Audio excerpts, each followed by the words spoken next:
The Aesop for Children by Aesop. The Wolf and the Kid.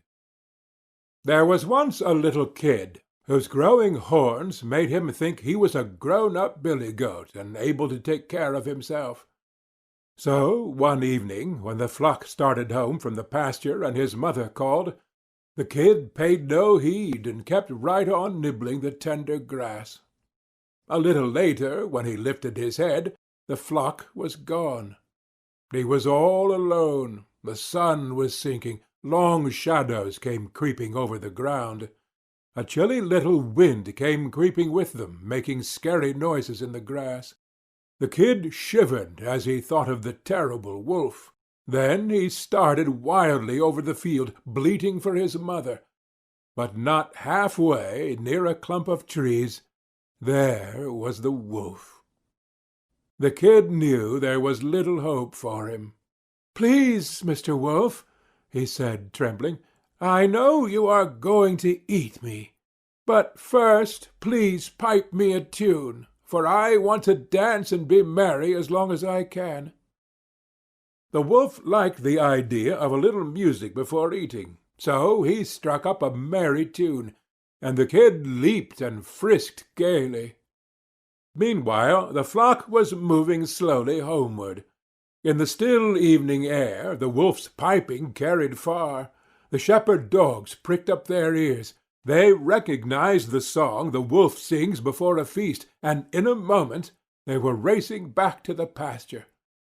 The wolf's song ended suddenly, and as he ran, with the dogs at his heels, he called himself a fool for turning piper to please a kid, when he should have stuck to his butcher's trade.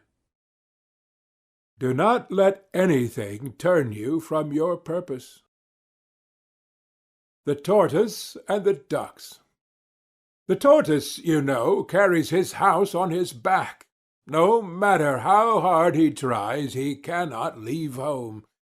They say that Jupiter punished him so because he was such a lazy stay-at-home that he would not go to Jupiter's wedding, even when especially invited. After many years, Tortoise began to wish he had gone to that wedding. When he saw how gaily the birds flew about, and how the hare and the chipmunk and all the other animals ran nimbly by, always eager to see everything there was to be seen, the tortoise felt very sad and discontented. He wanted to see the world too, and there he was with a house on his back, and little short legs that would hardly drag him along. One day he met a pair of ducks and told them all his trouble. "We can help you see the world," said the ducks. "Take hold of this stick with your teeth, and we will carry you far up in the air where you can see the whole countryside. But keep quiet, or you will be sorry." The tortoise was very glad indeed. He seized the stick firmly with his teeth. The two ducks took hold of it, one at each end, and away they sailed up toward the clouds. Just then a crow flew by. He was very much astonished at the strange sight, and cried, "This must be surely the king of tortoises." "Why, certainly," began the tortoise. But as he opened his mouth to say these foolish words, he lost his hold on the stick, and down he fell to the ground, where he was dashed to pieces on a rock. Foolish curiosity and vanity often lead to misfortune. The young crab and his mother. "Why in the world do you walk sideways like that?" said a mother crab to her son. "You should always walk straight forward with your toes turned out." "Show me how to walk, mother dear," answered the little crab obediently. "I want to learn." So the old crab tried and tried to walk straight forward, but she could walk sideways only, like her son, and when she wanted to turn her toes out, she tripped and fell on her nose. Do not tell others how to act, unless you can set a good example. The Frogs and the Ox. An ox came down to a reedy pool to drink. As he splashed heavily into the water, he crushed a young frog into the mud. The old frog soon missed the little one, and asked his brothers and sisters what had become of him. "A great big monster," said one of them, "stepped on little brother with one of his huge feet." "Big, was he?" said the old frog, puffing herself up. "Was he as big as this?" "Oh, much bigger!" they cried.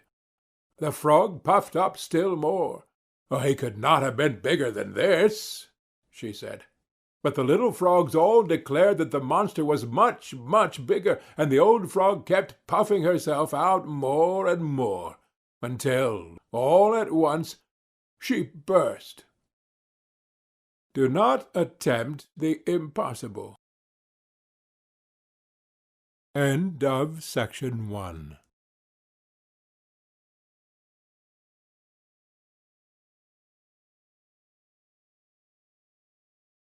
The Aesop for Children by Aesop. The Dog, the Cock, and the Fox. A dog and a cock, who were the best of friends, wished very much to see something of the world. So they decided to leave the farmyard and to set out into the world along the road that led to the woods. The two comrades traveled along in the very best of spirits, and without meeting any adventure to speak of. At nightfall, the cock, looking for a place to roost, as was his custom, spied nearby a hollow tree that he thought would do very nicely for a night's lodging. The dog could creep inside, and the cock would fly up on one of the branches. So said, so done, and both slept very comfortably. With the first glimmer of dawn, the cock awoke. For the moment he forgot just where he was. He thought he was still in the farmyard, where it had been his duty to arouse the household at daybreak. So standing on his tiptoes, he flapped his wings and crowed lustily. But instead of awakening the farmer, he awakened a fox, not far off in the wood. The fox immediately had rosy visions of a delicious breakfast. Hurrying to the tree where the cock was roosting, he said very politely, "A hearty welcome to our woods, honored sir. I cannot tell you how glad I am to see you here. I am quite sure we shall become the closest of friends." "I feel highly flattered, kind sir," replied the cock slyly. "If you will please go round the corner to the door of my house, and at the foot of the tree my porter will let you in." The hungry but unsuspecting fox went around the tree as he was told, and in a twinkling the dog had seized him. Those who try to deceive may expect to be paid in their own coin. Belling the cat. The mice once called a meeting to decide on a plan to free themselves of their enemy the cat. At least they wished to find some way of knowing when she was coming, so they might have time to run away. Indeed, something had to be done, for they lived in such constant fear of her claws that they had hardly dared stir from their dens by night or day. Many plans were discussed, but none of them was thought good enough. At last a very young mouse got up and said, "I have a plan that seems very simple, but I know it will be successful. All we have to do is hang a bell around the cat's neck. When we hear the bell ringing, we will know immediately that our enemy is coming." All the mice were much surprised that they had not thought of such a plan before. But in the midst of rejoicing over their good fortune, an old mouse arose and said, "I will say that the plan of the young mouse is very good, but let me ask one question. Who will bell the cat?" It is one thing to say that something should be done, but quite different to do it. The Eagle and the Jackdaw. An eagle, swooping down on powerful wings, seized a lamb in her talons and made off with it to her nest. A jackdaw saw the deed, and his silly head was filled with the idea that he was big and strong enough to do it as the eagle had done. So with much rustling of feathers and a fierce air, he came down swiftly on the back of a large ram. But when he tried to rise again, he found that he could not get away, for his claws were tangled in the wool, and so far was he from carrying away the ram that the ram hardly noticed he was there. The shepherd saw the fluttering jackdaw, and at once guessed what had happened. Running up, he caught the bird and clipped its wings. That evening he gave the jackdaw to his children. "What a funny bird this is," they laughed. "What do you call it, father?" "This is a jackdaw, my children, but if you should ask him, he would say he is an eagle. Do not let your vanity make you overestimate your powers." The Boy and the Filberts. A boy was given permission to put his hand into a pitcher to get some filberts, but he took such a great fistful that he could not draw his hand out again. There he stood, unwilling to give up a single filbert, and yet unable to get them all out at once. Vexed and disappointed, he began to cry.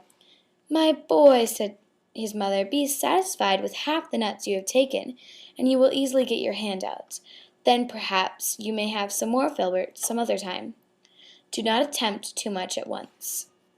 End of section 2. For Children by Aesop. Hercules and the Wagoner.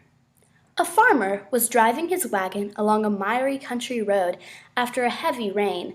The horses could hardly drag the load through the deep mud, and at last came to a standstill when one of the wheels sank hub-deep in a rut. The farmer climbed down from his seat and stood beside the wagon looking at it, but without making the least effort to get it out of the rut. All he did was to curse his bad luck and call loudly on Hercules to come to his aid. Then, it is said, Hercules really did appear, saying, "Put your shoulder to the wheel, man, and urge on your horses. Do you think you can move the wagon by simply looking at it and whining about it? Ha! Hercules will not help unless you make some effort yourself." And when the farmer put his shoulder to the wheel and urged his horses, the wagon moved very readily. Soon the farmer was riding along in great content and with a good lesson learned. Self-help is the best help. Heaven helps those who help themselves. The Kid and the Wolf. A frisky young kid had been left by the herdsman on the thatched roof of a sheep shelter to keep him out of harm's way. The kid was browsing near the edge of the roof when he spied a wolf and began to jeer at him, making faces and abusing him to his heart's content. "I hear you," said the wolf, "and I haven't the least grudge against you for what you say or do. When you are up there, it is the roof that's talking, not you." Do not say anything at any time that you would not say at all times. The Town Mouse and the Country Mouse. A town mouse visited a relative who lived in the country. For lunch, the country mouse served wheat stalks, roots, and acorns with a dash of cold water to drink. The town mouse ate very sparingly, nibbling a little of this and a little of that, and by her manner making it very plain that she ate the simple food only to be polite. After the meal, the friends had a long talk, or rather the town mouse talked about her life in the city, while the country mouse listened. Then they went to bed in a cozy nest hedgerow and slept in quiet comfort until morning. In her sleep, the country mouse dreamed she was a town mouse, with all the luxuries and delights of city life that her friend had described for her. So the next day, when the town mouse asked the country mouse to go home with her, she gladly said yes. When they reached the mansion in which the town mouse lived, they found on the tables in the dining rooms the leavings of a very fine banquet. There were sweetmeats and jellies, pastries, delicious cheeses, indeed the most tempting foods that a mouse can imagine. But just as the country mouse was about to nibble a dainty bit of pastry, she heard a cat mew loudly and scratch at the door. In great fear, the mice scurried to a hiding place, where they lay quite still for a long time, hardly daring to breathe. When at last they ventured back to the feast, the door opened suddenly, and in came the servants to clear the table, followed by the house dog. The country mouse stopped in the town mouse's den only long enough to pick up her carpet bag and umbrella. "You may have luxuries and dainties that I have not," she said as she hurried away, "but I prefer my plain food and simple life in the country with the peace and security that go with it." Poverty with security is better than plenty in the midst of fear and uncertainty. The Fox and the Grapes. A fox one day spied a beautiful bunch of ripe grapes hanging from a vine trained along the branches of a tree. The grapes seemed ready to burst with juice, and the fox's mouth watered as he gazed longingly at them. The bunch hung from a high branch, and the fox had to jump for it. The first time he jumped, he missed it by a long way. So he walked off a short distance and took a running leap at it, only to fall short once more. Again and again he tried, but in vain. Now he sat down and looked at the grapes in disgust. "Oh, what a fool I am," he said. "Here I am, wearying myself out to get a bunch of sour grapes that are not worth gaping for." And off he walked very, very scornfully. There are many who pretend to despise and belittle that which is beyond their reach. End of section 3. Recorded. The Aesop for Children by Aesop. The Bundle of Sticks. A certain father had a family of sons who were forever quarrelling among themselves. No words he could say did the least good, so he cast about in his mind for some very striking example that should make them see that discord would lead them to misfortune. One day, when the quarrelling had been much more violent than usual, and each of the sons was moping in a surly manner, he asked one of them to bring him a bundle of sticks. Then, handing the bundle to each of his sons in turn, he told them to try and break it. But although each one tried his best, none was able to do so. The father then untied the bundle and gave the sticks to his sons to break one by one. This they did very easily. "My sons," said the father, "do you not see how certain it is that if you agree with each other and help each other, that it will be impossible for your enemies to injure you? But if you are divided among yourselves, you will be no stronger than a single stick in that bundle. In unity is strength." The Wolf and the Crane. A wolf had been feasting too greedily, and a bone had stuck crosswise in his throat. He could get it neither up nor down, and of course he could not eat a thing. Naturally, that was an awful state of affairs for a greedy wolf. So away he hurried to the crane. He was sure that she, with her long neck and bill, would easily be able to reach the bone and pull it out. "I will reward you very handsomely," said the wolf, "if you pull that bone out for me." The crane, as you can imagine, was very uneasy about putting her head in a wolf's throat. But she was grasping in nature, so she did what the wolf asked her to do. When the wolf felt that the bone was gone, he started to walk away. "But what about my reward?" called the crane anxiously.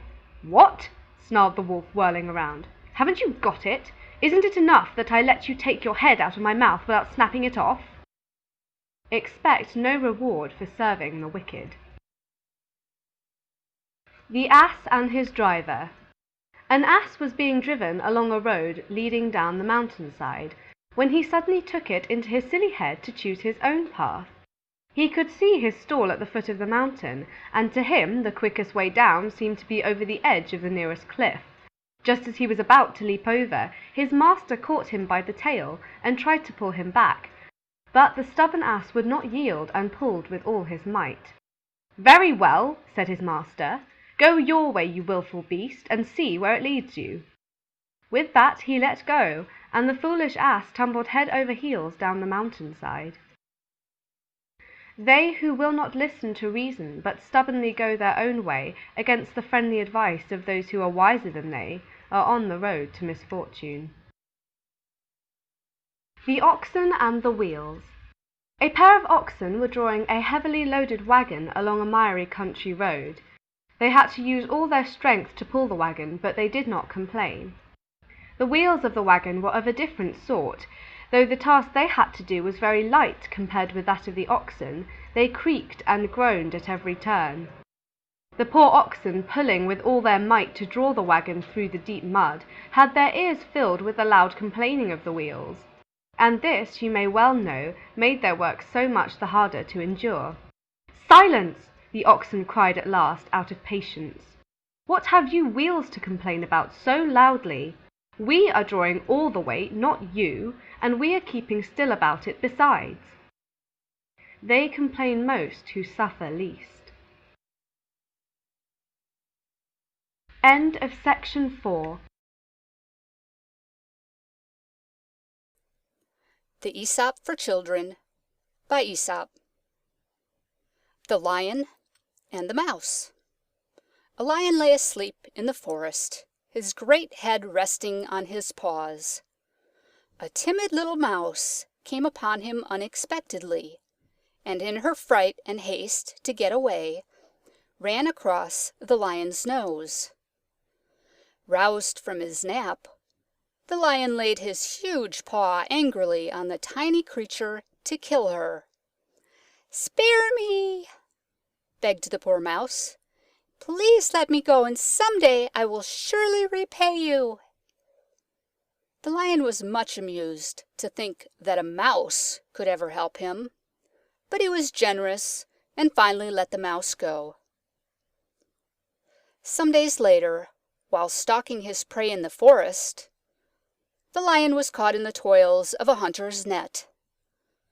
Unable to free himself, he filled the forest with his angry roaring. The mouse knew the voice and quickly found the lion struggling in the net. Running to one of the great ropes that bound him, she gnawed it until it parted, and soon the lion was free. "You laughed when I said I would repay you," said the mouse. "Now you see that even a mouse can help a lion." A kindness is never wasted.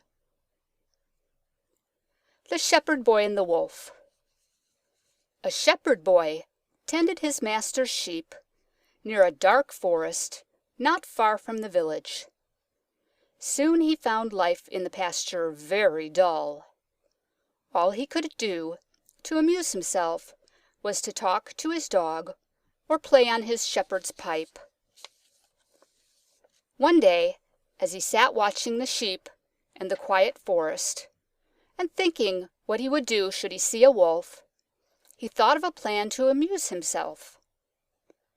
His master had told him to call for help should a wolf attack the flock, and the villagers would drive it away. So now, though he had not seen anything that even looked like a wolf, he ran toward the village, shouting at the top of his voice, "Wolf! Wolf!" As he expected, the villagers who heard the cry dropped their work and ran in great excitement to the pasture. But when they got there, they found the boy doubled up with laughter at the trick he had played on them. A few days later, the shepherd boy again shouted, "Wolf! Wolf!" Again the villagers ran to help him, only to be laughed at again.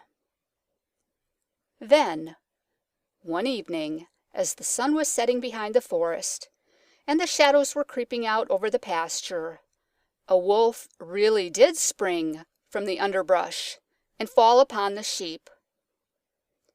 In terror, the boy ran toward the village, shouting, "Wolf! Wolf!" But though the villagers heard the cry, they did not run to help him as they had before. "He cannot fool us again," they said. The wolf killed a great many of the boy's sheep, and then slipped away into the forest. Liars are not believed, even when they speak the truth. The Gnat and the Bull. A gnat flew over the meadow with much buzzing for so small a creature, and settled on the tip of one of the horns of a bull. After he had rested a short time, he made ready to fly away. But before he left, he begged the bull's pardon for having used his horn for a resting place. "You must be very glad to have me go now," he said. "It's all the same to me," replied the bull. "I did not even know you were there." We are often of greater importance in our own eyes than in the eyes of our neighbor. The smaller the mind, the greater the conceit. The Plane Tree. Two travelers, walking in the noonday sun, sought the shade of a wide-spreading tree to rest. As they lay looking up among the pleasant leaves, they saw that it was a plane tree. "How useless is the plane!" said one of them. "It bears no fruit whatever, and only serves to litter the ground with leaves." "Ungrateful creatures," said a voice from the plane tree. "You lie here in my cooling shade, and yet you say I am useless. Thus, ungratefully, O Jupiter, do men receive their blessings." Our best blessings are often the least appreciated. End of section 5. The Aesop for Children by Aesop. The Farmer and the Stork. A stork of a very simple and trusting nature had been asked by a gay party of cranes to visit a field that had been newly planted. But the party ended dismally with all the birds entangled in the meshes of the farmer's net. The stork begged the farmer to spare him. "Please let me go," he pleaded. "I belong to the stork family, who you know are honest and birds of good character. Besides, I did not know the cranes were going to steal." "You may be a very good bird," answered the farmer, "but I caught you with the thieving cranes, and you will have to share the same punishment with them." You are judged by the company you keep. The Sheep and the Pig.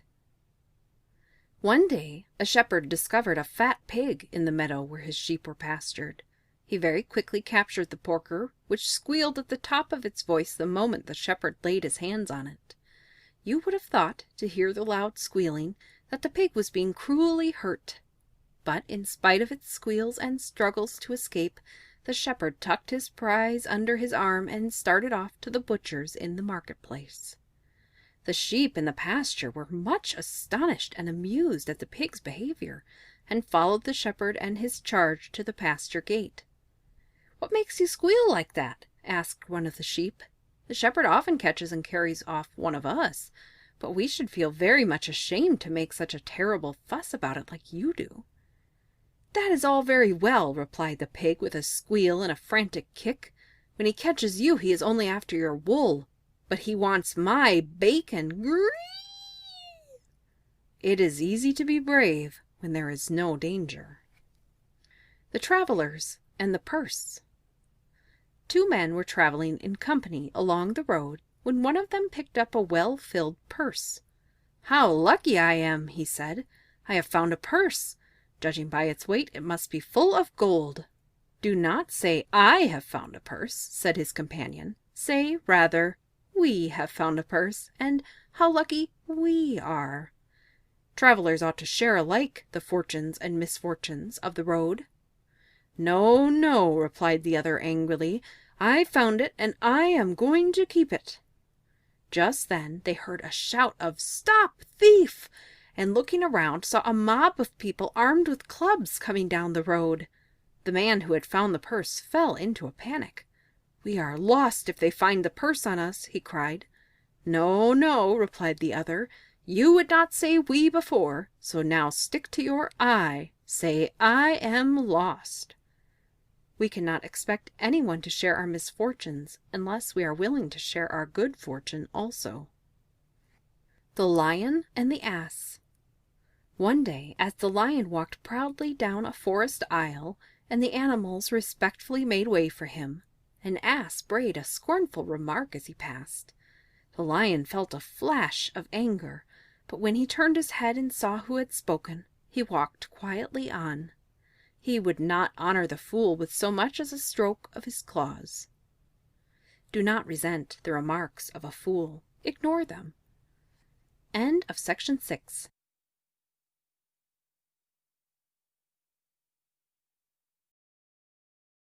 The Aesop for Children by Aesop.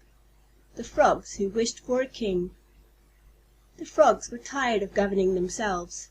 They had so much freedom that it had spoiled them, and they did nothing but sit around croaking in a bored manner, and wishing for a government that could entertain them with the pomp and display of royalty, and rule them in a way to make them know they were being ruled. No milk and water government for them, they declared. So they sent a petition to Jupiter asking for a king. Jupiter saw what simple and foolish creatures they were, but to keep them quiet and make them think they had a king, he threw down a huge log, which fell into the water with a great splash. The frogs hid themselves among the reeds and grasses, thinking the new king to be some fearful giant, but they soon discovered how tame and peaceable King Log was. In a short time the younger frogs were using him for a diving platform, while the older frogs made him a meeting place, where they complained loudly to Jupiter about the government. To teach the frogs a lesson, the ruler of the gods now sent a crane to be king of Frogland. The crane proved to be a very different sort of king from old King Log. He gobbled up the poor frogs right and left, and they soon saw what fools they had been. In mournful croaks they begged Jupiter to take away the cruel tyrant before they should all be destroyed. "How now?" cried Jupiter. "Are you not yet content? You have what you asked for, and you have only yourselves to blame for your misfortunes. Be sure you can better your condition before you seek to change." The Owl and the Grasshopper. The owl always takes her sleep during the day. Then after sundown, when the rosy light fades from the sky, and the shadows rise slowly through the wood, out she comes, ruffling and blinking from the old hollow tree. Now her weird "hoo, hoo, hoo, hoo, hoo" echoes through the quiet wood, and she begins her hunt for the bugs and beetles, frogs and mice she likes so well to eat. Now there was a certain old owl who had become very cross and hard to please as she grew older, especially if anything disturbed her daily slumbers. One warm summer afternoon, as she dozed away in her den in the old oak tree, a grasshopper nearby began a joyous but very raspy song. Out popped the old owl's head from the opening in the tree that served her both for door and for window. "Get away from here, sir," she said to the grasshopper. "Have you no manners? You should at least respect my age and leave me to sleep in quiet."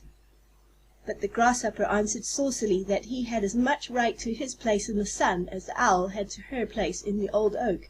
Then he struck up a louder and still more rasping tune. The wise old owl knew quite well that it would do no good to argue with the grasshopper, nor with anybody else for that matter.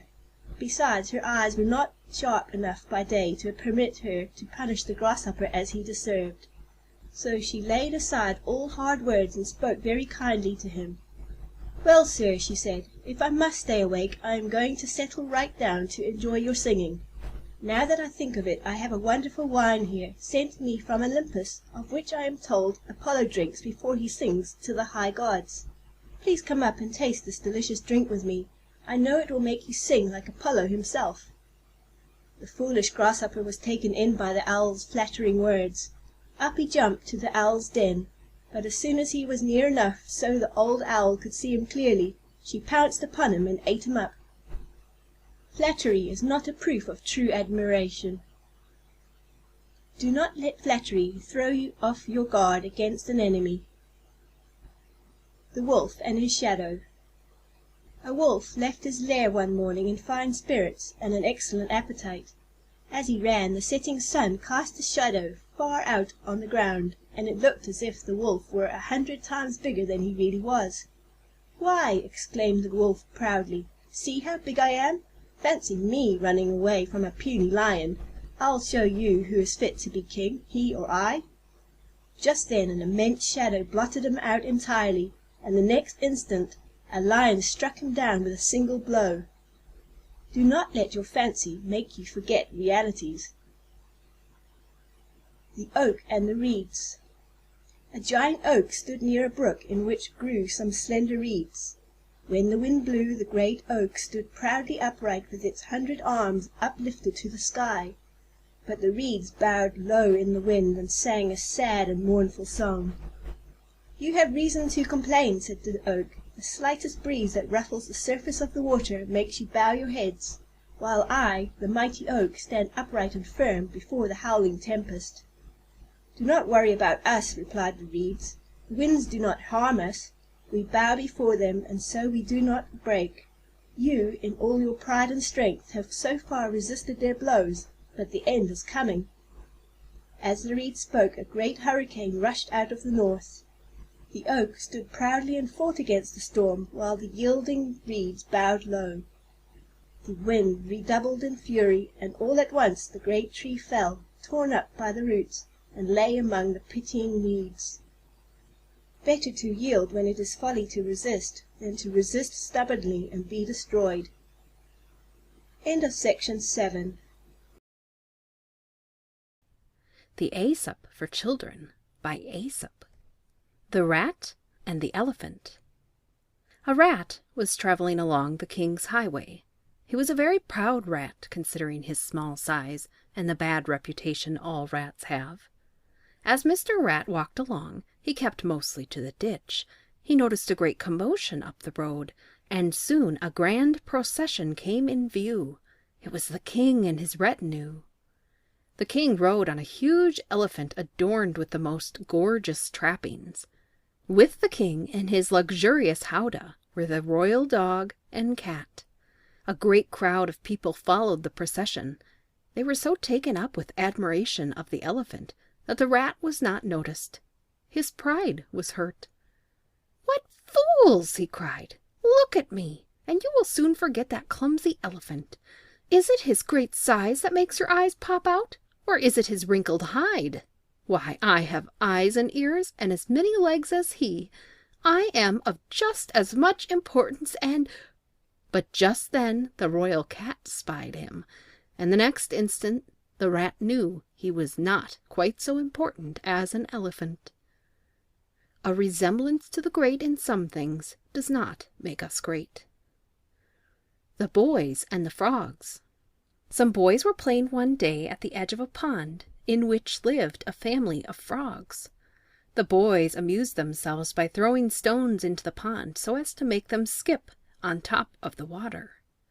The stones were flying thick and fast, and the boys were enjoying themselves very much, but the poor frogs in the pond were trembling with fear. At last, one of the frogs, the oldest and bravest, put his head out of the water and said, "Oh, please, dear children, stop your cruel play. Though it may be fun for you, it means death to us." Always stop to think whether your fun may not be the cause of another's unhappiness. The Crow and the Pitcher.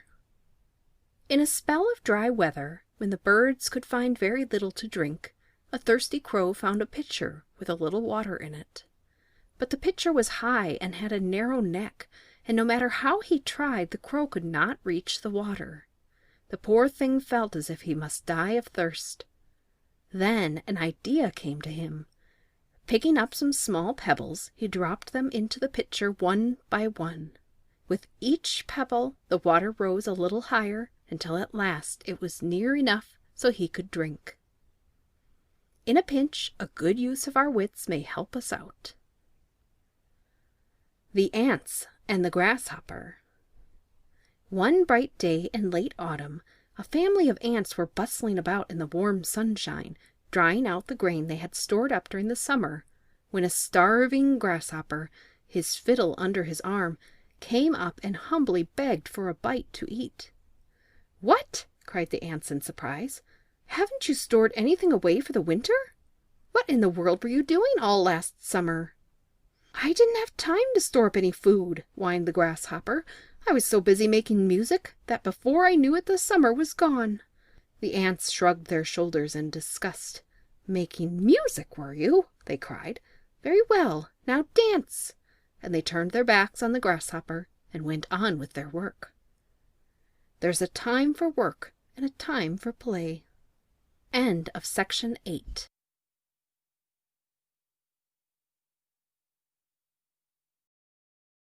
The Aesop for Children by Aesop. Fable 33. The Ass Carrying the Image.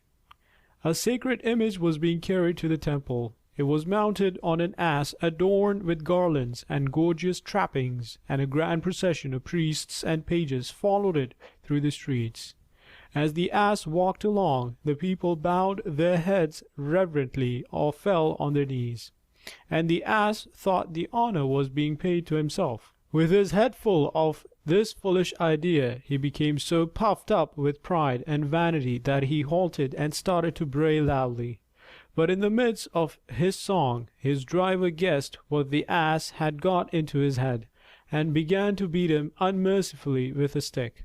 "Go along with you, you stupid ass!" he cried. "The honor's not meant for you, but for the image you're carrying."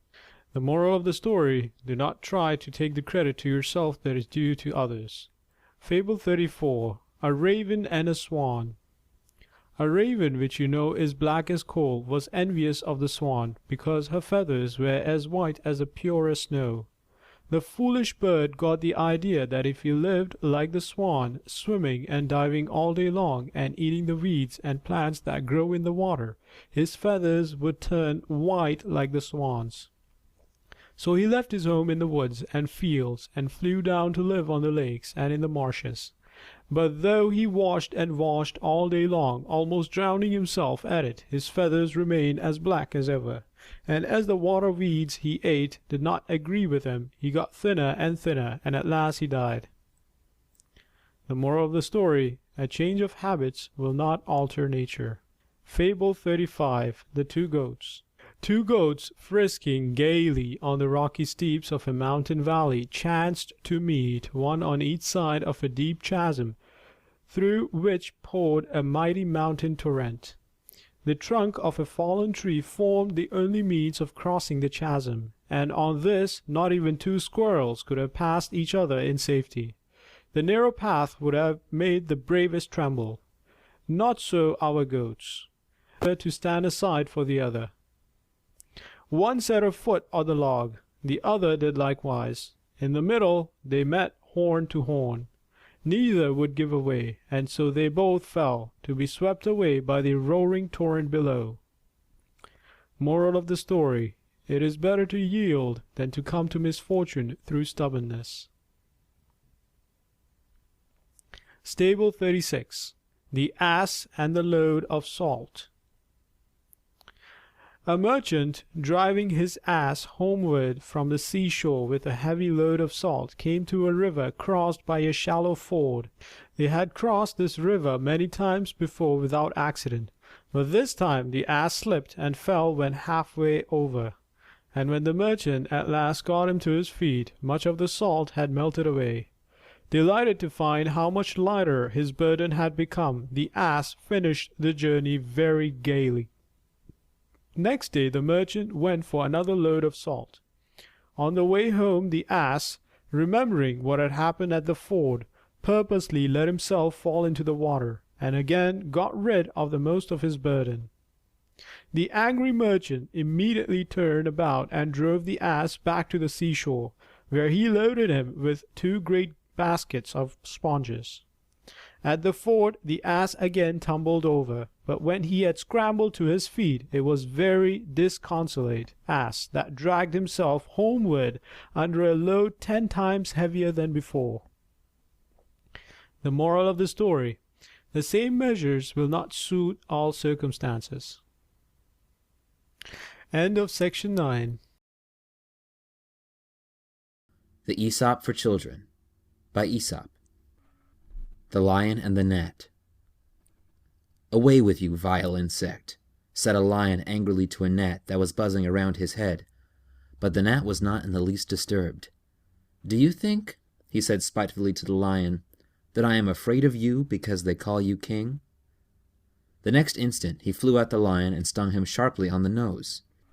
Mad with rage, the lion struck fiercely at the gnat, but only succeeded in tearing himself with his claws. Again and again the gnat stung the lion, who now was roaring terribly. At last, worn out with rage and covered with wounds that his own teeth and claws had made, the lion gave up the fight. The gnat buzzed away to tell the whole world about his victory, but instead he flew straight into a spider's web. And there, he who had defeated the king of beasts came to a miserable end, the prey of a little spider. The least of our enemies is often the most to be feared. Pride over a success should not throw us off our guard. The Leap at Rhodes. A certain man who visited foreign lands could talk of little when he returned to his home except the wonderful adventures he had met with and the great deeds he had done abroad. One of the feats he told about was a leap he made in a city called Rhodes. That leap was so great, he said, that no other man could leap anywhere near the distance. A great many persons in Rhodes had seen him do it, and would prove that what he told was true. "No need of witnesses," said one of the hearers. "Suppose this city is Rhodes. Now show us how far you can jump." Deeds count, not boasting words. The Cock and the Jewel. The cock was busily scratching and scraping about to find something to eat for himself and his family, when he happened to turn up a precious jewel that had been lost by its owner. "Aha," said the cock, "no doubt you are very costly, and he who lost you would give a great deal to find you. But as for me, I would choose a single grain of barley corn before all the jewels in the world." Precious things are without value to those who cannot prize them. The Monkey and the Camel. At a great celebration in honor of King Lion, the monkey was asked to dance for the company. His dancing was very clever indeed, and the animals were all highly pleased with his grace and lightness. The praise that was showered on the monkey made the camel envious. He was very sure that he could dance quite as well as the monkey, if not better. So he pushed his way into the crowd that was gathered around the monkey, and rising on his hind legs, began to dance.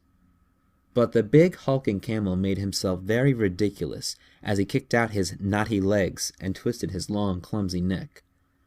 Besides, the animals found it hard to keep their toes from under his heavy hoofs. At last, when one of his huge feet came within an inch of King Lion's nose, the animals were so disgusted that they set upon the camel in a rage and drove him out into the desert. Shortly afterward, refreshments, consisting mostly of camel's hump and ribs, were served to the company. Do not try to ape your betters. End of section 10. The Aesop for Children by Aesop. The Wild Boar and the Fox. A wild boar was sharpening his tusks busily against the stump of a tree when a fox happened by. Now the fox was always looking for a chance to make fun of his neighbors, so he made a great show of looking anxiously about, as if in fear of some hidden enemy. But the boar kept right on with his work.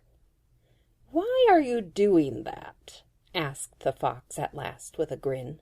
"There isn't any danger that I can see." "True enough," replied the boar, "but when danger does come, there will not be time for such work as this. My weapons will have to be ready for use then, or I shall suffer for it." Preparedness for war is the best guarantee of peace. The Ass, the Fox, and the Lion. An ass and a fox had become close comrades, and were constantly in each other's company. While the ass cropped a fresh bit of greens, the fox would devour a chicken from the neighboring farmyard, or a bit of cheese filched from the dairy. One day the pair unexpectedly met a lion. The ass was very much frightened, but the fox calmed his fears. "I will talk to him," he said. So the fox walked boldly up to the lion. "Your Highness," he said in an undertone, so the ass could not hear him, "I've got a fine scheme in my head. If you promise not to hurt me, I will lead that foolish creature yonder into a pit where he can't get out, and you can feast at your pleasure." The lion agreed, and the fox returned to the ass. "I made him promise not to hurt us," said the fox, "but come, I know a good place to hide till he is gone." So the fox led the ass into a deep pit. But when the lion saw that the ass was his for the taking, he first of all struck down the traitor fox. Traitors may expect treachery. The Birds, the Beasts, and the Bat. The birds and the beasts declared war against each other. No compromise was possible, and so they went at it tooth and claw. It is said the quarrel grew out of the persecution the race of geese suffered at the teeth of the fox family. The beasts, too, had cause for fight. The eagle was constantly pouncing on the hare, and the owl dined daily on mice. It was a terrible battle. Many a hare and many a mouse died. Chickens and geese fell by the score, and the victor always stopped for a feast. Now, the bat family had not openly joined either side. They were a very politic race. So, when they saw the birds getting the better of it, they were birds for all there was in it. But when the tide of battle turned, they immediately sided with the beasts. When the battle was over, the conduct of the bats was discussed at the peace conference. Such deceit was unpardonable, and birds and beasts made common cause to drive out the bats. And since then, the bat family hides in dark towers and deserted ruins, flying out only in the night. The deceitful have no friends. The lion, the bear, and the fox. Just as a great bear rushed to seize a stray kid, a lion leaped from another direction upon the same prey. The two fought furiously for the prize until they had received so many wounds that both sank down unable to continue the battle. Just then a fox dashed up, and seizing the kid, made off with it as fast as he could go, while the lion and the bear looked on in helpless rage. How much better it would have been, they said, to have shared in a friendly spirit. Those who have all the toil do not always get the profit. End of section 11.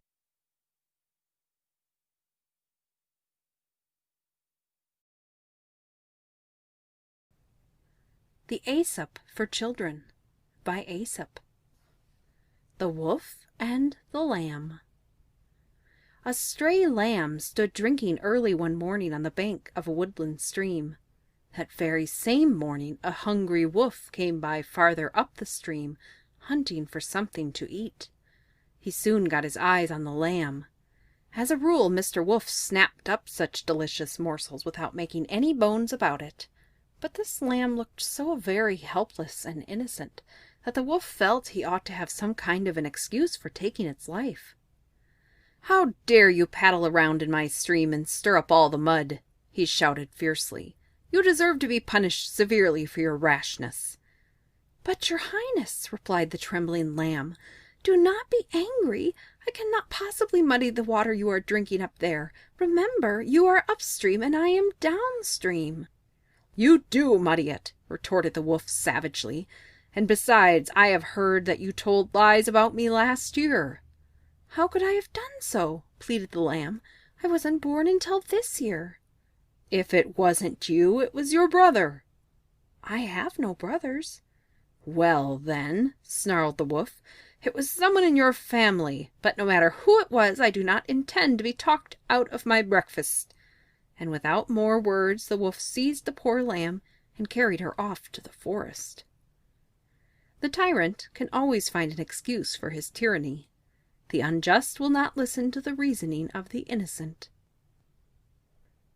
The Wolf and the Sheep.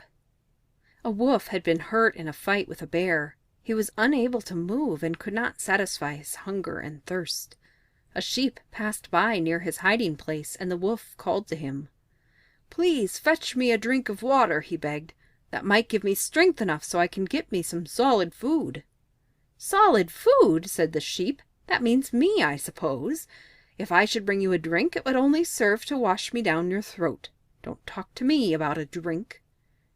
A knave's hypocrisy is easily seen through. The Hares and the Frogs.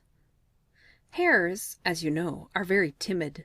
The least shadow sends them scurrying in fright to a hiding place. Once they decided to die rather than live in such misery. But while they were debating how best to meet death, they thought they heard a noise, and in a flash were scampering off to the warren. On the way they passed a pond where a family of frogs was sitting among the reeds on the bank. In an instant the startled frogs were seeking safety in the mud. "Look!" cried a hare. "Things are not so bad after all, for here are creatures who are even afraid of us." However unfortunate we may think we are, there is always someone worse off than ourselves. The Fox and the Stork. The Fox one day thought of a plan to amuse himself at the expense of the Stork, at whose odd appearance he was always laughing. "You must come and dine with me today," he said to the stork, smiling to himself at the trick he was going to play. The stork gladly accepted the invitation and arrived in good time and with a very good appetite. For dinner the fox served soup, but it was set out in a very shallow dish, and all the stork could do was to wet the very tip of his bill. Not a drop of soup could he get. But the fox lapped it up easily, and to increase the disappointment of the stork, made a great show of enjoyment. The hungry stork was much displeased at the trick, but he was a calm, even-tempered fellow, and saw no good in flying into a rage. Instead, not long afterward, he invited the fox to dine with him in turn. The fox arrived promptly at the time that had been set, and the stork served a fish dinner that had a very appetizing smell. But it was served in a tall jar with a very narrow neck. The stork could easily get at the food with his long bill, but all the fox could do was to lick the outside of the jar and sniff at the delicious odor. And when the fox lost his temper, the stork said calmly, "Do not play tricks on your neighbors unless you can stand the same treatment yourself." End of section 12.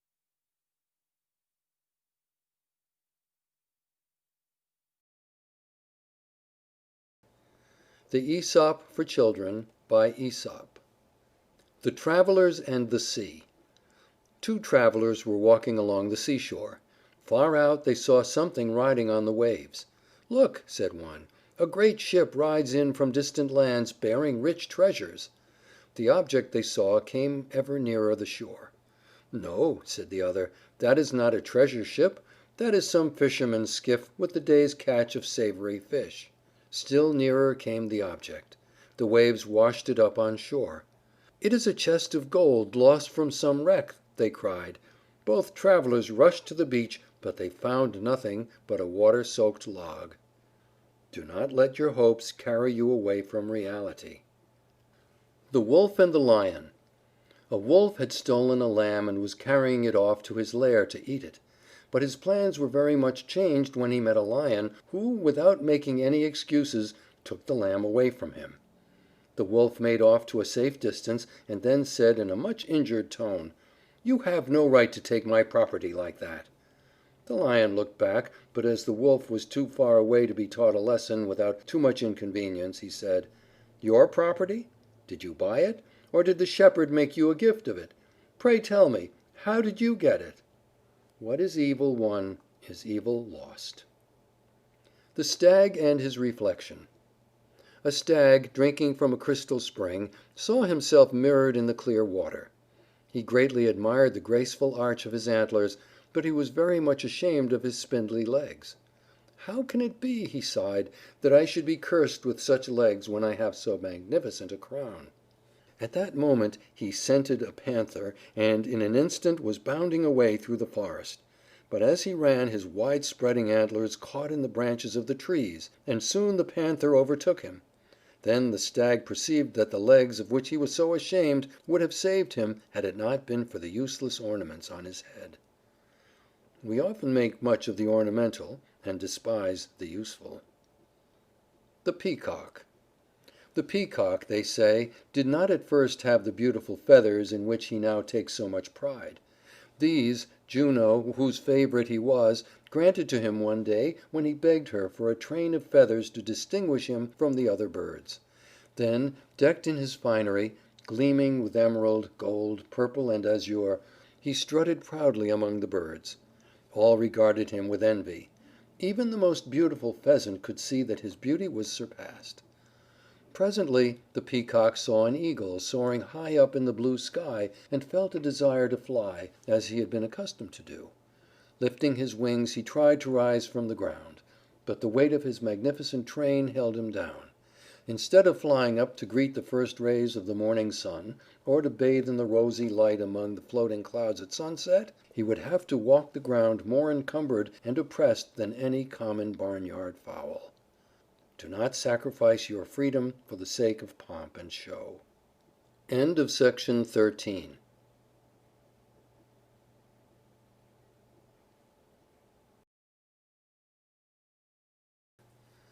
The Aesop for Children by Aesop. The Mice and the Weasels. The Weasels and the Mice were always up in arms against each other. In every battle the Weasels carried off the victory, as well as a large number of the Mice, which they ate for dinner next day. In despair the Mice called a council, and there it was decided that the Mouse army was always beaten because it had no leaders. So a large number of generals and commanders were appointed from among the most eminent Mice. To distinguish themselves from the soldiers in the ranks, the new leaders proudly bound on their heads lofty crests and ornaments of feathers or straw. Then, after long preparation of the Mouse army in all the arts of war, they sent a challenge to the Weasels. The Weasels accepted the challenge with eagerness, for they were always ready for a fight when a meal was in sight. They immediately attacked the Mouse army in large numbers. Soon the Mouse line gave way before the attack, and the whole army fled for cover. The privates easily slipped into their holes, but the Mouse leaders could not squeeze through the narrow openings because of their headdresses. Not one escaped the teeth of the hungry Weasels. Greatness has its penalties. The Wolf and the Lean Dog. A Wolf prowling near a village one evening met a dog. It happened to be a very lean and bony dog, and Master Wolf would have turned up his nose at such meager fare had he not been more hungry than usual.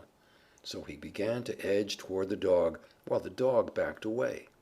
"Let me remind your lordship," said the dog, his words interrupted now and then as he dodged a snap of the Wolf's teeth, "how unpleasant it would be to eat me now. Look at my ribs. I am nothing but skin and bone. But let me tell you something in private. In a few days my master will give a wedding feast for his only daughter. You can guess how fine and fat I will grow on the scraps from the table. Then is the time to eat me." The Wolf could not help thinking how nice it would be to have a fine fat dog to eat, instead of the scrawny object before him. So he went away, pulling in his belt and promising to return. Some days later the Wolf came back for the promised feast. He found the dog in his master's yard, and asked him to come out and be eaten. "Sir," said the dog with a grin, "I shall be delighted to have you eat me. I'll be out as soon as the porter opens the door." But the "porter" was a huge dog whom the Wolf knew by painful experience to be very unkind toward wolves. So he decided not to wait, and made off as fast as his legs could carry him. Do not depend on the promises of those whose interest it is to deceive you. Take what you can get when you can get it. The Fox and the Lion. A very young Fox, who had never before seen a Lion, happened to meet one in the forest. A single look was enough to send the Fox off at top speed for the nearest hiding place. The second time the Fox saw the Lion, he stopped behind a tree to look at him a moment before slinking away. But the third time the Fox went boldly up to the Lion, and, without turning a hair, said, "Hello there, old top." Familiarity breeds contempt. Acquaintance with evil blinds us to its dangers. The Lion and the Ass. A Lion and an Ass agreed to go hunting together. In their search for game the hunters saw a number of wild goats run into a cave, and laid plans to catch them. The Ass was to go into the cave and drive the goats out, while the Lion would stand at the entrance to strike them down. The plan worked beautifully. The Ass made such a frightful din in the cave, kicking and braying with all his might, that the goats came running out in a panic of fear, only to fall victim to the Lion. The Ass came proudly out of the cave. "Did you see how I made them run?" he said. "Yes, indeed," answered the Lion, "and if I had not known you and your kind, I should certainly have run too." The loud-mouthed boaster does not impress nor frighten those who know him. End of section 14.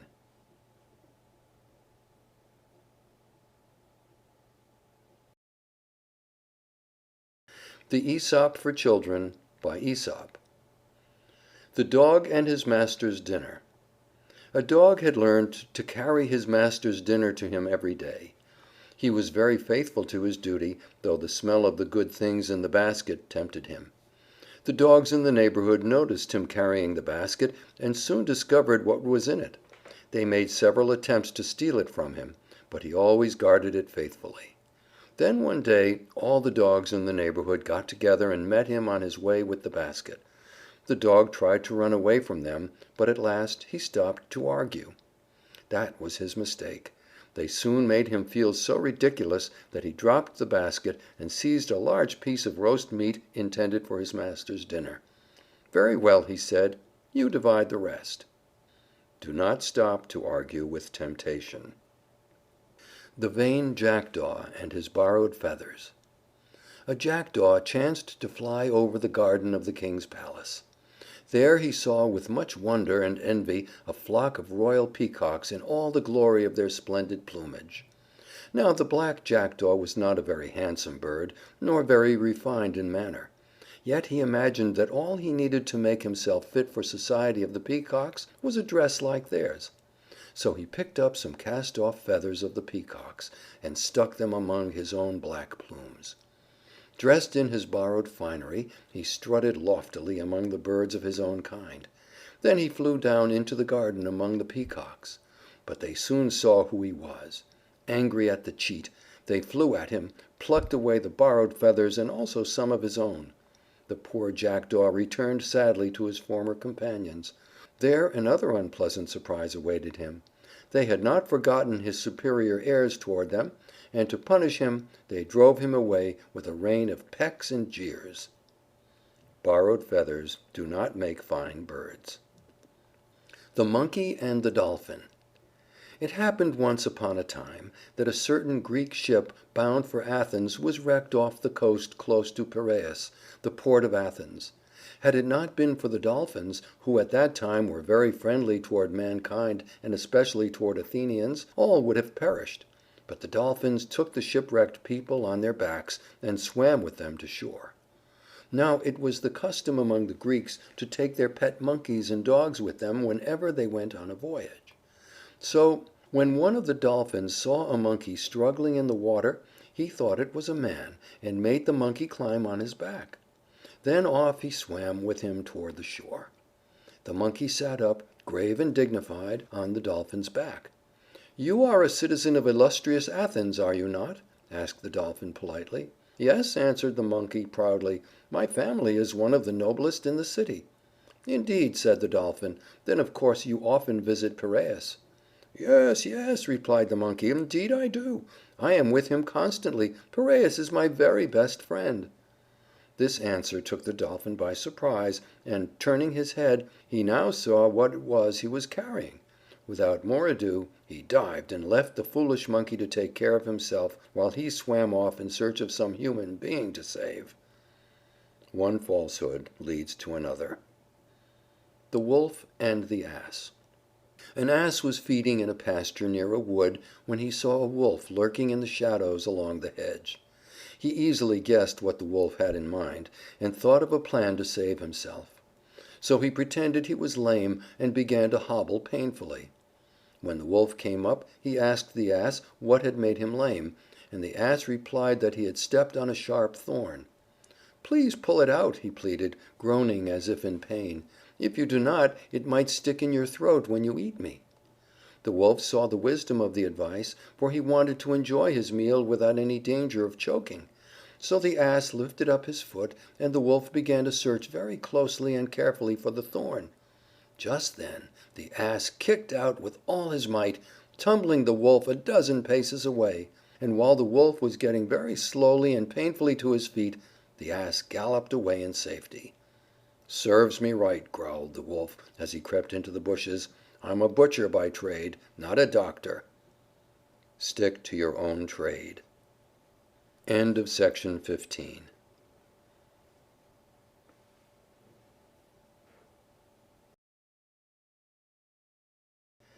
The Aesop for Children by Aesop. The Monkey and the Cat. Once upon a time a cat and a monkey lived as pets in the same house. They were great friends and were constantly in all sorts of mischief together. What they seemed to think of more than anything else was to get something to eat, and it did not matter much to them how they got it. One day they were sitting by the fire, watching some chestnuts roasting on the hearth. How to get them was the question. "I would gladly get them," said the cunning monkey, "but you are much more skillful at such things than I am. Pull them out and I'll divide them between us." Pussy stretched out her paw very carefully, pushed aside some of the cinders, and drew back her paw very quickly. Then she tried it again, this time pulling a chestnut half out of the fire. A third time, and she drew out the chestnut. This performance she went through several times, each time singeing her paw severely. As fast as she pulled the chestnuts out of the fire, the Monkey ate them up. Now the master came in, and away scampered the rascals, Mistress Cat with a burnt paw and no chestnuts. From that time on, they say, she contented herself with mice and rats, and little to do with Sir Monkey. The flatterer seeks some benefit at your expense. The Dogs and the Fox. Some dogs found the skin of a lion and furiously began to tear it with their teeth. A fox chanced to see them and laughed scornfully. If that lion had been alive, he said, it would have been a very different story. He would have made you feel how much sharper his claws are than your teeth. It is easy and also contemptible to kick a man that is down. The Dog and the Hides. Some hungry dogs saw a number of hides at the bottom of a stream where the tanner had put them to soak. A fine hide makes an excellent meal for a hungry dog, but the water was deep and the dogs could not reach the hides from the bank. So they held a council and decided that the very best thing to do was to drink up the river. All fell to lapping up the water as fast as they could. But though they drank and drank until, one after another, all of them had burst with drinking, still, for all their effort, the water in the river remained as high as ever. Do not try to do impossible things. The Rabbit, the Weasel, and the Cat. A rabbit left his home one day for a dinner of clover. But he forgot to latch the door of his house, and while he was gone, a weasel walked in and calmly made himself at home. When the rabbit returned, there was the weasel's nose sticking out of the rabbit's own doorway, sniffing the fine air. The rabbit was quite angry, for a rabbit, and requested the weasel to move out. But the weasel was perfectly content. He was settled down for good. A wise old cat heard the dispute and offered to settle it. "Come close to me," said the cat. "I am very deaf. Put your mouths close to my ears while you tell me the facts." The unsuspecting pair did as they were told, and in an instant the cat had them both under her claws. No one could deny that the dispute had been definitely settled. The strong are apt to settle questions to their own advantage. End of section 16.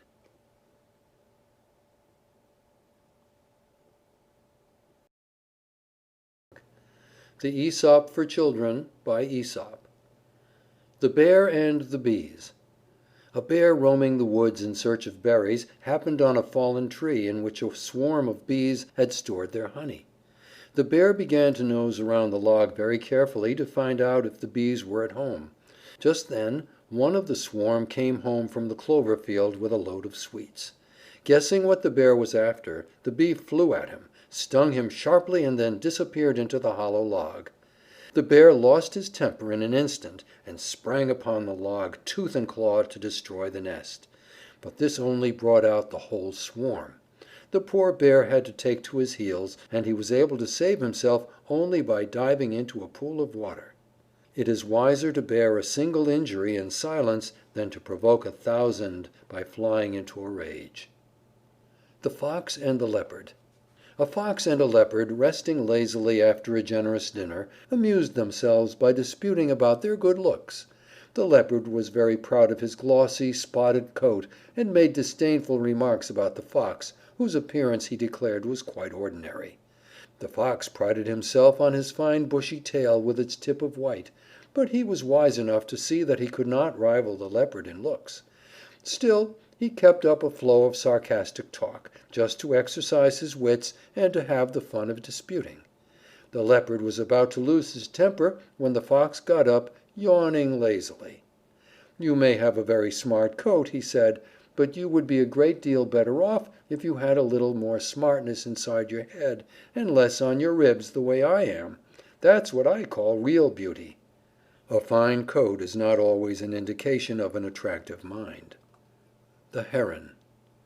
A heron walked sedately along the bank of a stream, his eyes on the clear water, and his long neck and pointed bill ready to snap up a likely morsel for his breakfast. The clear water swarmed with fish, but Master Heron was hard to please that morning. "No small fry for me," he said. "Such scanty fare is not fit for a heron." Now a fine young perch swam near. "No, indeed," said the heron. "I wouldn't even trouble to open my beak for anything like that." As the sun rose, the fish left the shallow water near the shore and swam below into the cool depths toward the middle. The heron saw no more fish, and very glad was he at last to breakfast on a tiny snail. Do not be too hard to suit, or you may have to be content with the worst, or with nothing at all. The Cock and the Fox. One bright evening, as the sun was sinking on a glorious world, a wise old Cock flew into a tree to roost. Before he composed himself to rest, he flapped his wings 3 times and crowed loudly. But just as he was about to put his head under his wing, his beady eyes caught a flash of red and a glimpse of a long pointed nose, and there, just below him, stood Master Fox. "Have you heard the wonderful news?" cried the Fox in a very joyful and excited manner.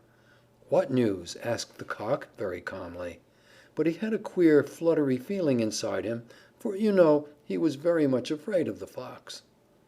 "Your family and mine and all other animals have agreed to forget their differences and live in peace and friendship from now on forever. Just think of it! I simply cannot wait to embrace you. Do come down, dear friend, and let us celebrate the joyful event." "How grand!" said the Cock. "I certainly am delighted at the news." But he spoke in an absent way, and stretching up on tiptoes, seemed to be looking at something far off. "What is it you see?" asked the Fox a little anxiously. "Why, it looks to me like a couple of dogs coming this way. They must have heard the good news and—" But the Fox did not wait to hear more. Off he started on a run. "Wait!" cried the Cock. "Why do you run? The dogs are friends of yours now." "Yes," answered the Fox, "but they might not have heard the news. Besides, I have a very important errand that I had almost forgotten about." The Cock smiled as he buried his head in his feathers and went to sleep, for he had succeeded in outwitting a very crafty enemy. The trickster is easily tricked. End of section 17. The Aesop for Children by Aesop. The Dog in the Manger.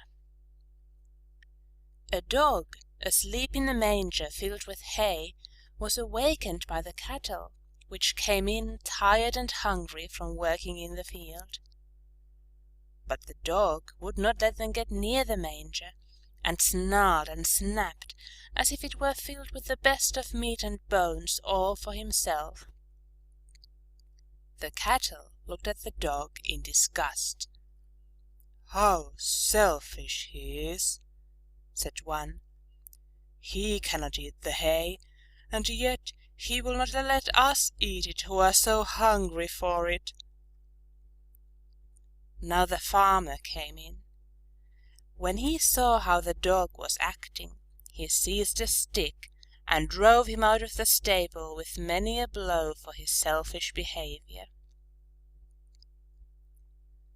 Do not grudge others what you cannot enjoy yourself. The Wolf and the Goat. A hungry wolf spied a goat browsing at the top of a steep cliff where he could not possibly get at her. "That is a very dangerous place for you," he called out, pretending to be very anxious about the goat's safety. "What if you should fall? Please listen to me and come down. Here you can get all you want of the finest, tenderest grass in the country." The goat looked over the edge of the cliff. "How very, very anxious you are about me," she said, "and how generous you are with your grass. But I know you. It's your own appetite you are thinking of, not mine.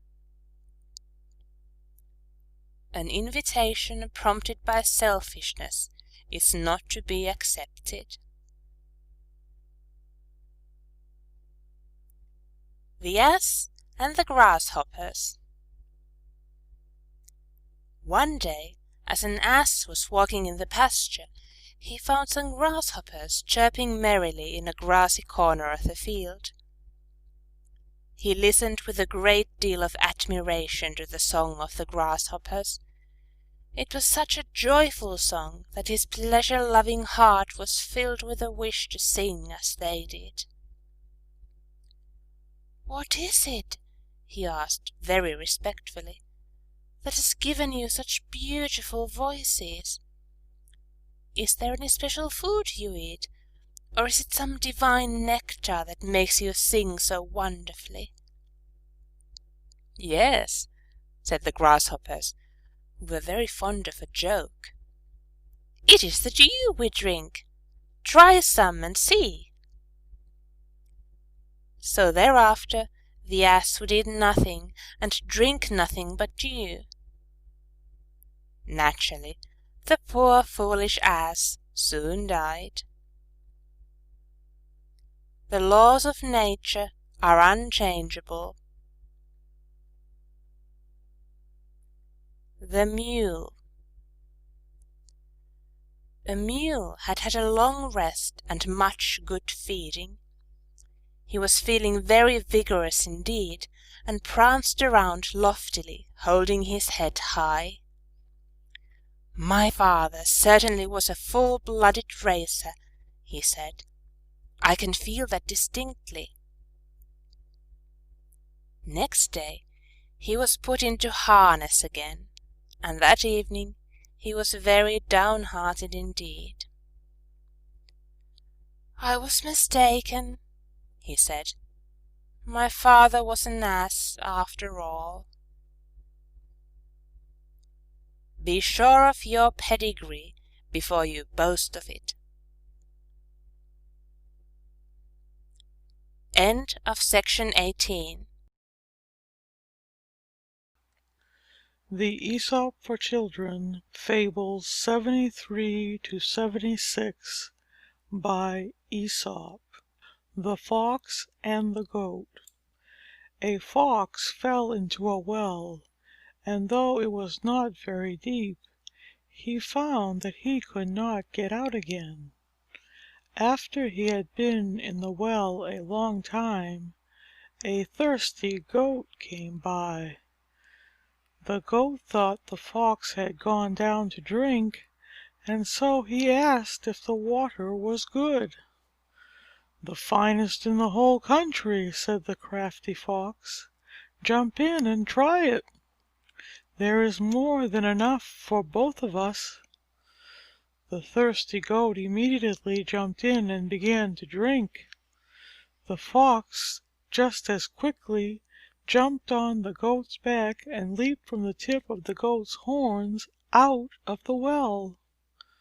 The foolish Goat now saw what a plight he had got into, and begged the Fox to help him out, but the Fox was already on his way to the woods. "If you had as much sense as you have beard, old fellow," he said as he ran, "you would have been more cautious about finding a way to get out again before you jumped in. Look before you leap." The Cat, the Cock, and the Young Mouse. A very young Mouse, who had never seen anything of the world, almost came to grief the very first time he ventured out, and this is the story he told his mother about his adventures. "I was strolling along very peaceably when, just as I turned the corner into the next yard, I saw two strange creatures. One of them had a very kind and gracious look, but the other was the most fearful monster you can imagine. You should have seen him. On top of his head and in front of his neck hung pieces of raw red meat. He walked about restlessly, tearing up the ground with his toes and beating his arms savagely against his sides. The moment he caught sight of me, he opened his pointed mouth as if to swallow me, and then he let out a piercing roar that frightened me almost to death. Can you guess who it was that our young Mouse was trying to describe to his mother? It was nobody but the barnyard cock, and the first one the little Mouse had ever seen. "If it had not been for that terrible monster," the Mouse went on, "I should have made the acquaintance of the pretty creature who looked so good and gentle. He had thick, velvety fur, a meek face, and a look that was very modest, though his eyes were bright and shining. As he looked at me, he waved his fine long tail and smiled. I am sure he was just about to speak to me when the monster I have told you about let out a screaming yell, and I ran for my life." "My son," said the Mother Mouse, "that gentle creature you saw was none other than the Cat. Under his kindly appearance he bears a grudge against every one of us. The other was nothing but a bird who wouldn't harm you in the least. As for the Cat, he eats us. So be thankful, my child, that you escaped with your life, and as long as you live, never judge people by their looks. Do not trust alone to outward appearances." The Wolf and the Shepherd. A Wolf had been prowling around a flock of sheep for a long time, and the Shepherd watched very anxiously to prevent him from carrying off a lamb. But the Wolf did not try to do any harm. Instead, he seemed to be helping the Shepherd take care of the sheep. At last the Shepherd got so used to seeing the Wolf about that he forgot how wicked he could be. One day he even went so far as to leave his flock in the Wolf's care while he went on an errand. But when he came back and saw how many of the flock had been killed and carried off, he knew how foolish to trust a Wolf. Once a wolf, always a wolf. The Peacock and the Crane. A Peacock, puffed up with vanity, met a Crane one day, and to impress him spread his gorgeous tail in the sun. "Look," he said, "what have you to compare with this? I am dressed in all the glory of the rainbow, while your feathers are gray as dust." The Crane spread his broad wings and flew up toward the sun. "Follow me if you can," he said. But the Peacock stood where he was among the birds of the barnyard, while the Crane soared in freedom far up into the blue sky. The useful is of much more importance and value than the ornamental. End of section 19. The Aesop for Children by Aesop. The Farmer and the Cranes. Some cranes saw a farmer plowing a large field. When the work of plowing was done, they patiently watched him sow the seed. It was their feast, they thought. So, as soon as the farmer had finished planting and had gone home, down they flew to the field and began to eat as fast as they could. The farmer, of course, knew the cranes and their ways. He had had experience with such birds before. He soon returned to the field with a sling, but he did not bring any stones with him. He expected to scare the cranes just by swinging the sling in the air and shouting loudly at them. At first the cranes flew away in great terror, but they soon began to see that none of them ever got hurt. They did not even hear the noise of stones whizzing through the air, and, as for words, they would kill nobody. At last they paid no attention whatever to the farmer. The farmer saw that he would have to take other measures. He wanted to save at least some of his grain. So he loaded his sling with stones and killed several of the cranes. This had the effect the farmer wanted, for from that day the cranes visited his field no more. Bluff and threatening words are of little value with rascals. Bluff is no proof that hard fists are lacking. The Farmer and His Sons. A rich old farmer, who felt that he had not many more days to live, called his sons to his bedside. "My sons," he said, "heed what I have to say to you. Do not on any account part with the estate that has belonged to our family for so many generations. Somewhere on it is hidden a rich treasure. I do not know the exact spot, but it is there, and you will surely find it. Spare no energy, and leave no spot unturned in your search." The father died, and no sooner was he in his grave than the sons set to work digging with all their might, turning up every foot of ground with their spades, and going over the whole farm 2 or 3 times.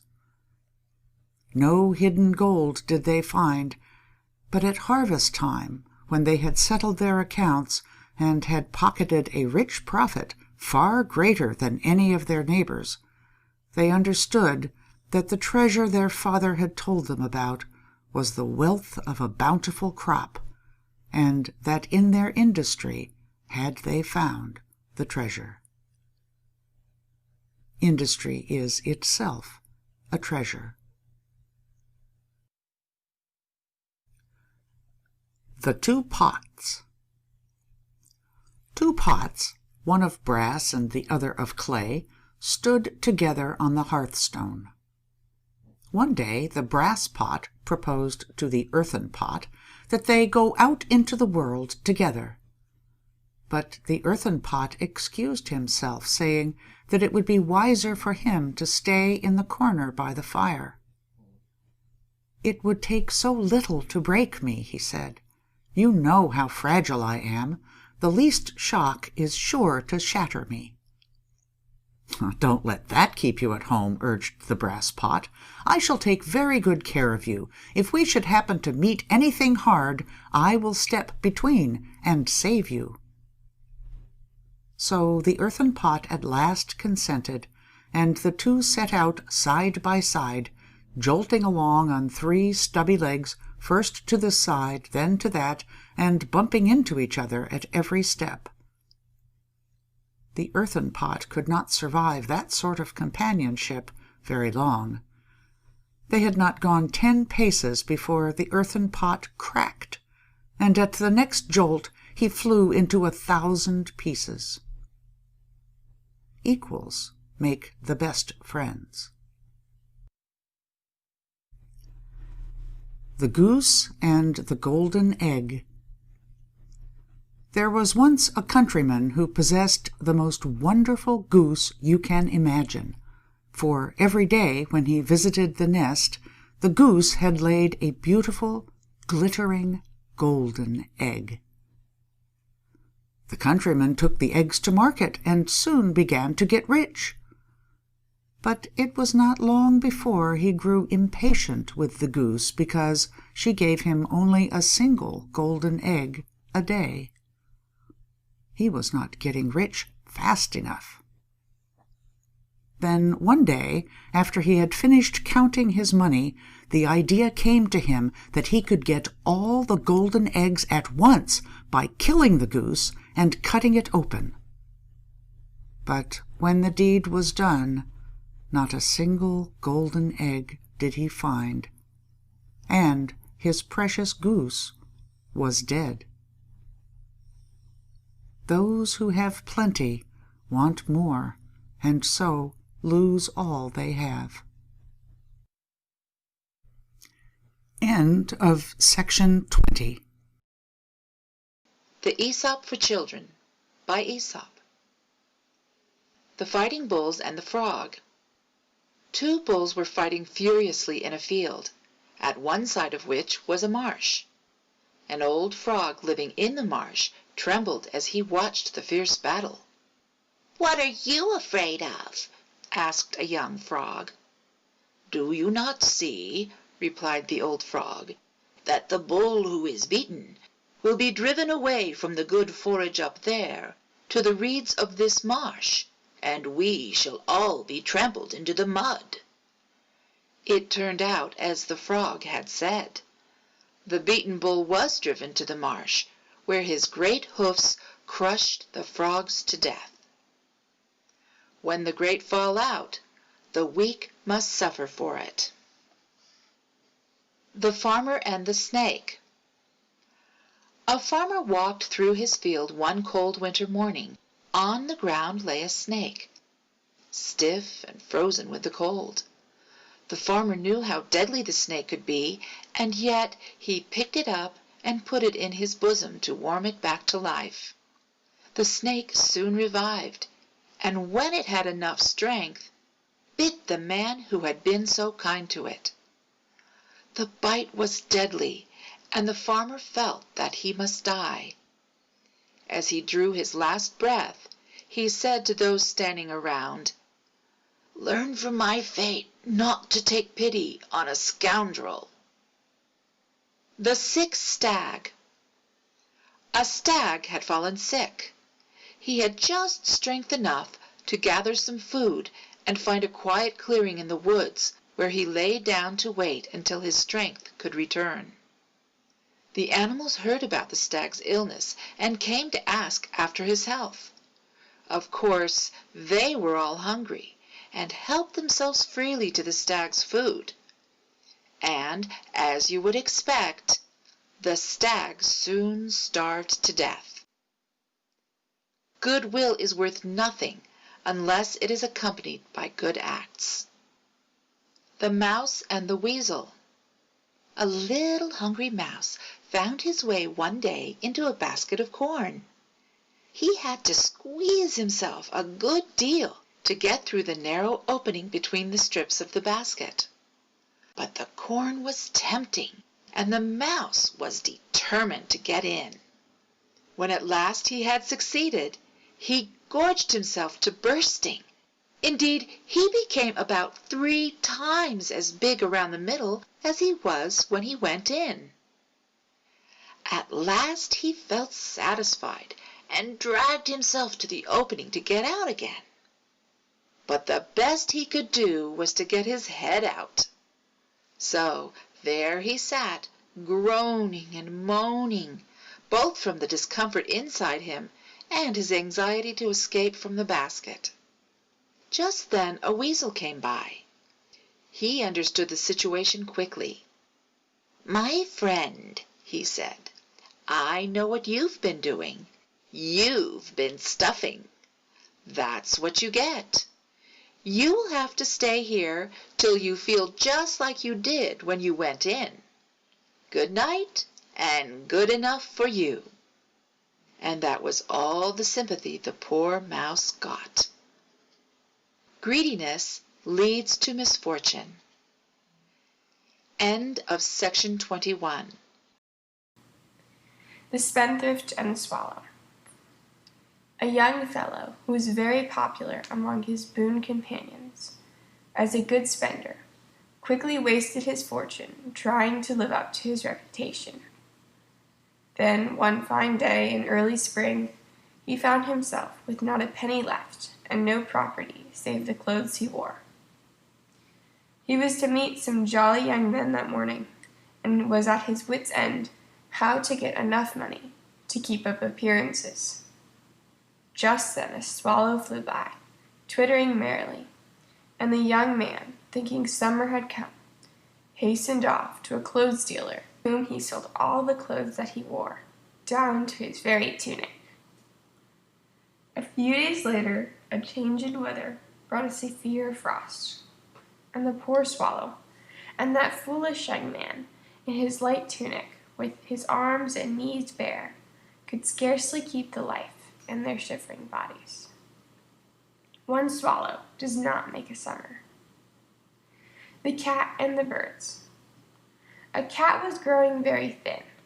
As you have guessed, he did not get enough to eat. One day he heard that some birds in the neighborhood were ailing and needed a doctor.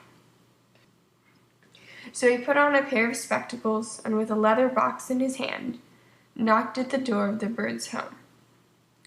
The birds peeped out, and Dr. Cat, with much solicitude, asked how they were. He would be very happy to give them some medicine. "Tweet, tweet," laughed the birds. "Very smart, aren't you? We are very well, thank you, and more so if you only keep away from here. Be wise and shun the quack." The dog and the oyster. There once was a dog who was very fond of eggs. He visited the henhouse very often, and at last got so greedy that he would swallow the eggs whole.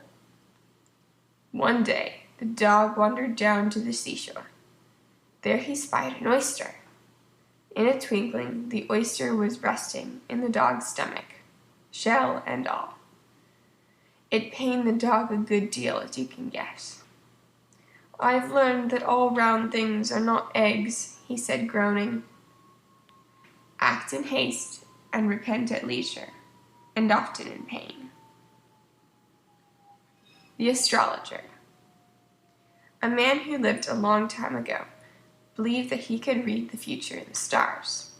He called himself an astrologer, and spent his time at night gazing at the sky. One evening he was walking along the open road outside the village. His eyes were fixed on the stars. He thought he saw there that the end of the world was at hand, when all at once down he went into a hole full of mud and water. There he stood up to his ears in the muddy water, and madly clawing at the slippery sides of the hole in his effort to climb out.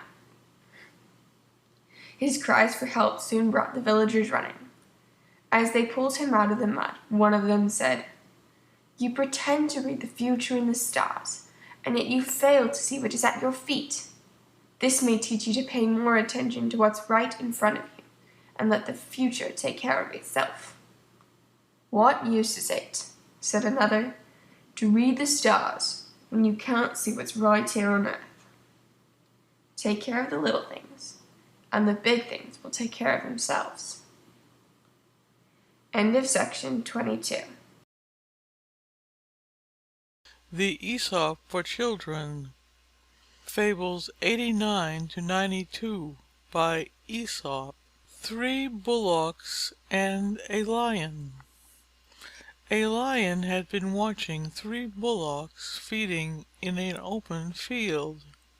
He had tried to attack them several times, but they had kept together and helped each other to drive him off.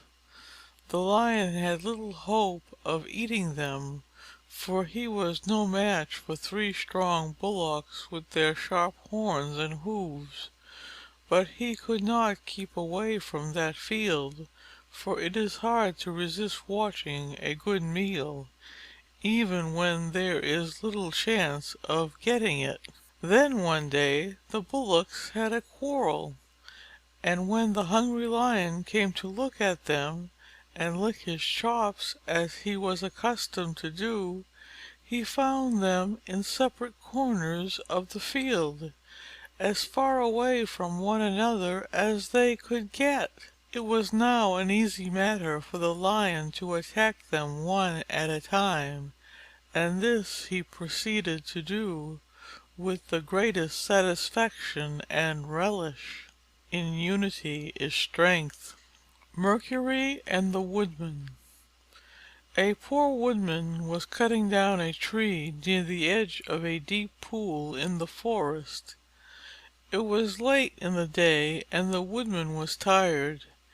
He had been working since sunrise, and his strokes were not so sure as they had been early that morning.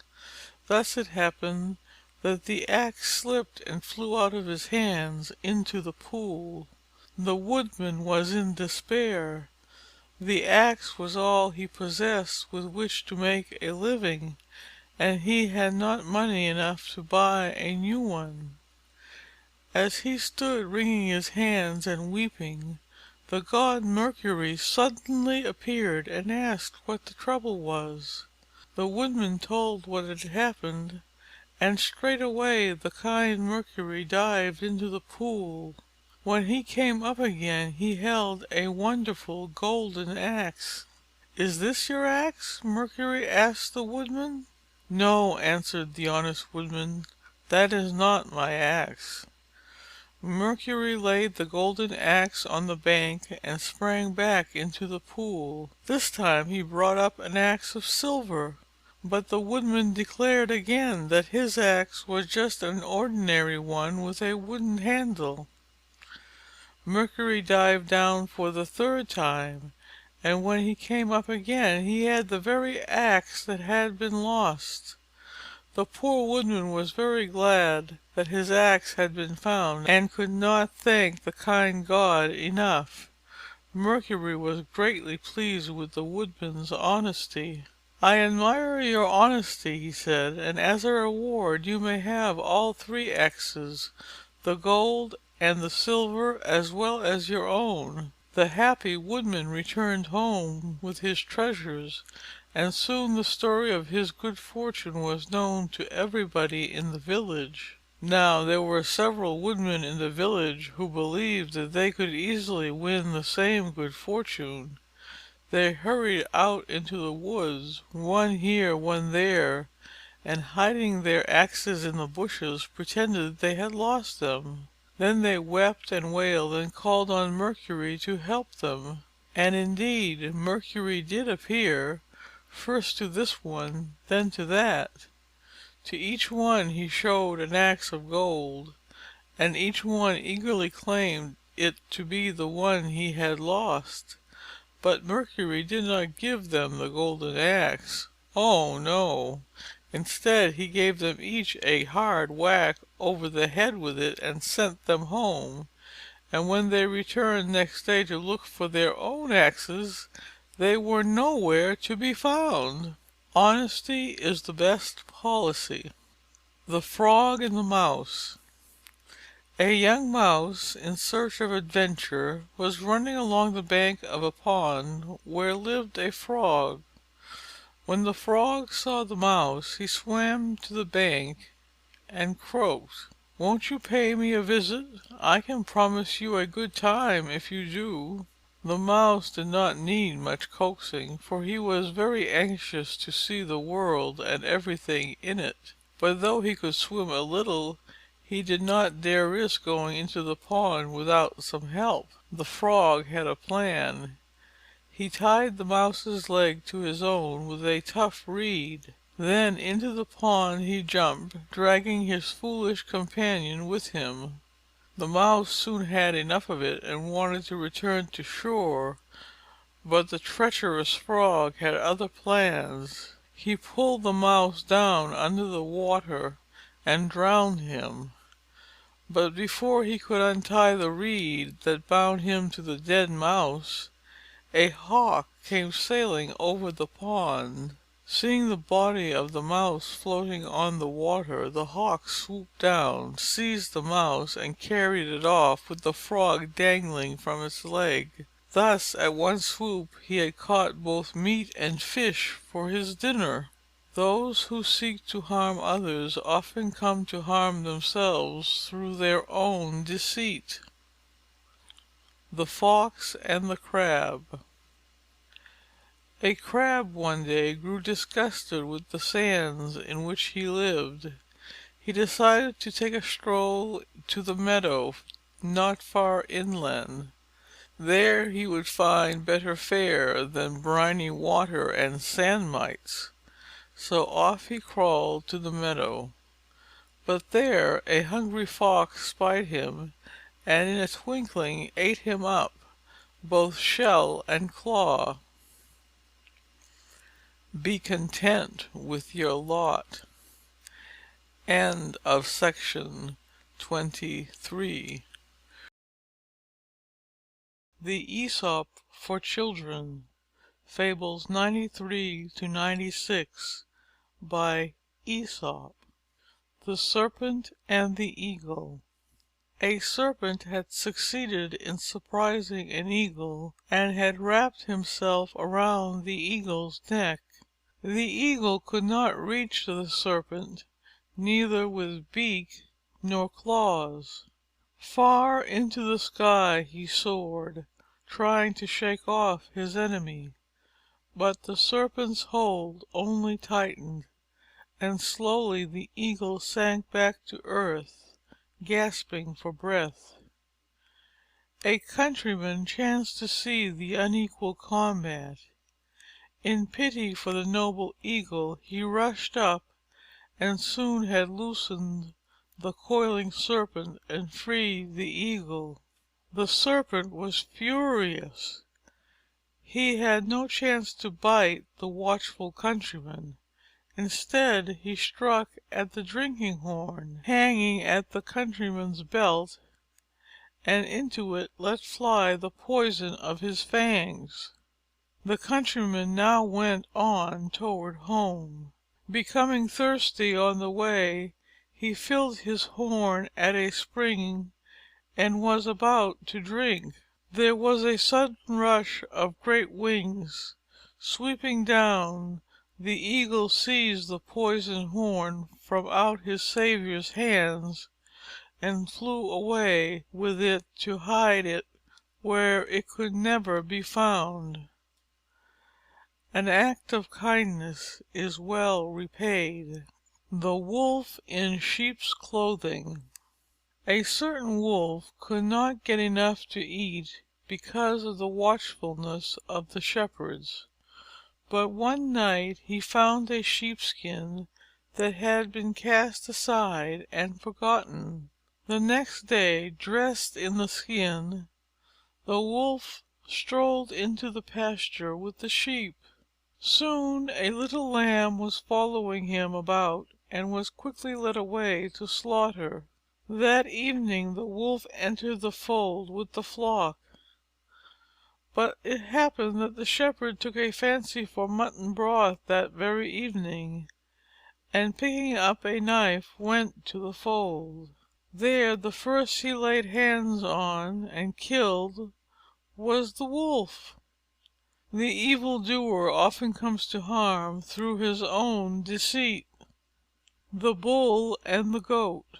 A Bull once escaped from a Lion by entering a cave which the goatherds used to house their flocks in stormy weather and at night. It happened that one of the goats had been left behind, and the Bull had no sooner got inside than this goat lowered his head and made a rush at him, butting him with his horns. As the Lion was still prowling outside the entrance to the cave, the Bull had to submit to the insult. "Do not think," he said, "that I submit to your cowardly treatment because I am afraid of you. When that Lion leaves, I'll teach you a lesson you won't forget. It is wicked to take advantage of another's distress." The Eagle and the Beetle. A Beetle once begged the Eagle to spare a hare which had run to her for protection. But the Eagle pounced upon her prey, the sweep of her great wings tumbling the Beetle a dozen feet away. Furious at the disrespect shown her, the Beetle flew to the Eagle's nest and rolled out the eggs. Not one did she spare. The Eagle's grief and anger knew no bounds, but who had done the cruel deed she did not know.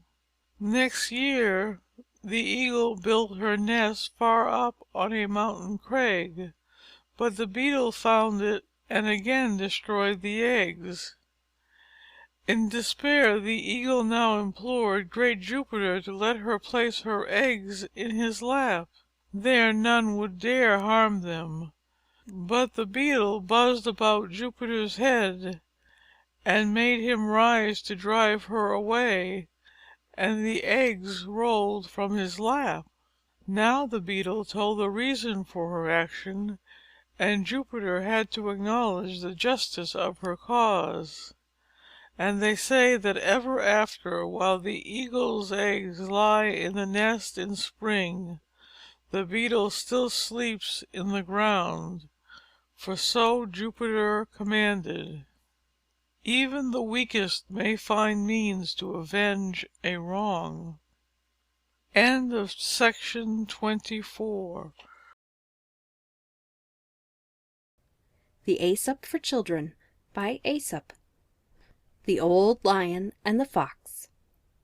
An old lion whose teeth and claws were so worn that it was not so easy for him to get food as in his younger days, pretended that he was sick. He took care to let all his neighbors know about it, and then lay down in his cave to wait for visitors. And when they came to offer him their sympathy, he ate them up one by one. The fox came too, but he was very cautious about it. Standing at a safe distance from the cave, he inquired politely after the lion's health. The lion replied that he was very ill indeed, and asked the fox to step in for a moment. But Master Fox very wisely stayed outside, thanking the lion very kindly for the invitation. "I should be glad to do as you ask," he added, "but I have noticed that there are many footprints leading into your cave, and none coming out. Pray tell me, how do your visitors find their way out again?" Take warning from the misfortunes of others. The Man and the Lion. A lion and a man chanced to travel in company through the forest. They soon began to quarrel, for each of them boasted that he and his kind were far superior to the other both in strength and mind. Now they reached a clearing in the forest, and there stood a statue. It was the representation of Hercules in the act of tearing the jaws of the Nemean lion. "See," said the man, "that's how strong we are. The king of beasts is like wax in our hands." "Ho!" laughed the lion, "a man made that statue. It would have been quite a different scene had a lion made it." It all depends on the point of view and who tells the story. The Ass and the Lapdog. There was once an ass whose master also owned a lapdog. This dog was a favorite, and received many a pat and kind word from his master, as well as choice bits from his plate. Every day the dog would run to meet the master, frisking playfully about and leaping up to lick his hands and face. All this the ass saw with much discontent. Though he was well fed, he had much work to do. Besides, the master hardly ever took any notice of him. Now, the jealous ass got it into his silly head that all he had to do to win his master's favor was to act like the dog. So one day he left his stable and clattered eagerly into the house. Finding his master seated at the dinner table, he kicked up his heels and with a loud bray pranced giddily around the table, upsetting it as he did so. Then he planted his 4 feet on the master's knees and rolled out his tongue to lick the master's face, as he had seen the dog do. But his weight upset the chair, and ass and man rolled over together in the pile of broken dishes from the table. The master was much alarmed at the strange behavior of the ass, and calling for help soon attracted the attention of the servants. When they saw the danger the master was in from the clumsy beast, they set upon the ass and drove him with kicks and blows back to the stable. There they left him to mourn the foolishness that had brought him nothing but a sound beating. Behavior that is regarded as agreeable in one is very rude and impertinent in another. Do not try to gain favor by acting in a way that is contrary to your own nature and character. The milkmaid and her pail. A milkmaid had been out to milk the cows and was returning from the field with the shining milk pail balanced nicely on her head. As she walked along, her pretty head was busy with plans for the days to come. "This good rich milk," she mused, "will give me plenty of cream to churn. The butter I make I will take to the market, and with the money I get for it I will buy a lot of eggs for hatching. How nice it will be when they are all hatched and the yard is full of fine young chicks. Then when May Day comes I will sell them, and with the money I'll buy a lovely new dress to wear to the fair. All the young men will look at me. They will come and try to make love to me, but I shall very quickly send them about their business." As she thought of how she would settle that matter, she tossed her head scornfully, and down fell the pail of milk to the ground, and all the milk flowed out, and with it vanished butter, and eggs, and chicks, and new dress, and all the milkmaid's pride. Do not count your chickens before they are hatched.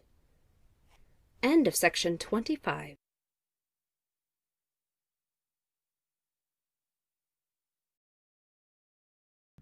The Aesop for Children by Aesop.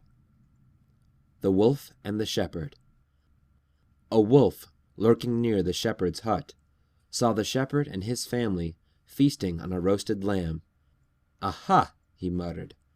"What a great shouting and running about there would have been had they caught me at just the very thing they are doing with so much enjoyment."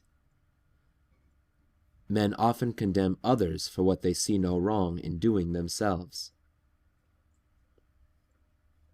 The Goatherd and the Goat. A goat strayed away from the flock, tempted by a patch of clover. The goatherd tried to call it back, but in vain. It would not obey him.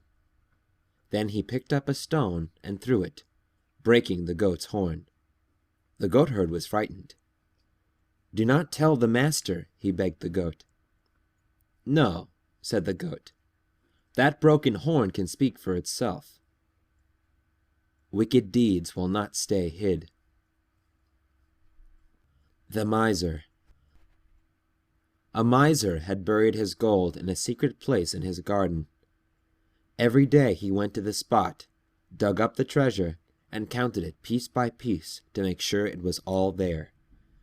He had made so many trips that a thief, who had been observing him, guessed what it was the miser had hidden, and one night quietly dug up the treasure and made off with it. When the miser discovered his loss, he was overcome with grief and despair. He groaned and cried and tore his hair. A passerby heard his cries and asked what had happened. "My gold! Oh, my gold!" cried the miser wildly. "Someone has robbed me." "Your gold? There in that hole? Why did you put it there? Why did you not keep it in the house where you could easily get it when you had to buy things?" "Buy!" screamed the miser angrily. "Why, I never touched the gold. I couldn't think of spending any of it." The stranger picked up a large stone and threw it into the hole. "If that is the case," he said, "cover up that stone. It is worth just as much to you as the treasure you lost." A possession is worth no more than the use we make of it. The Wolf and the House Dog. There was once a wolf who got very little to eat because the dogs of the village were so wide awake and watchful. He was really nothing but skin and bones, and it made him very downhearted to think of it. One night this wolf happened to fall in with a fine fat house dog who had wandered a little too far from home. The wolf would gladly have eaten him then and there, but the house dog looked strong enough to leave his mark should he try it. So the wolf spoke very humbly to the dog, complimenting him on his fine appearance. "You can be as well fed as I am if you want to," replied the dog. "Leave the woods. There you live miserably. Why, you have to fight hard for every bite you get. Follow my example, and you will get along beautifully." "What must I do?" asked the wolf. "Hardly anything," answered the house dog. "Chase people who carry canes, bark at beggars, and fawn on the people of the house. In return, you will get tidbits of every kind, chicken bones, choice bits of meat, sugar, cake, and much more besides, not to speak of kind words and caresses." The wolf had such a beautiful vision of his coming happiness that he almost wept. But just then he noticed that the hair on the dog's neck was worn and the skin was chafed. "What is that on your neck?" "Nothing at all," replied the dog. "What? Nothing?" "Oh, just a trifle." "But please tell me." "Perhaps you see the mark of the collar to which my chain is fastened." "What? A chain?" cried the wolf. "Don't you go wherever you please?" "Not always. But what's the difference?" replied the dog. "All the difference in the world. I don't care a rap for your feasts, and I wouldn't take all the tender young lambs in the world at that price." And away ran the wolf to the woods. There is nothing worth so much as liberty. The Aesop for Children by Aesop. The Fox and the Hedgehog. A fox, swimming across a river, was barely able to reach the bank, where he lay bruised and exhausted from his struggle with the swift current. Soon a swarm of blood-sucking flies settled on him, but he lay quietly, still too weak to run away from them. A hedgehog happened by.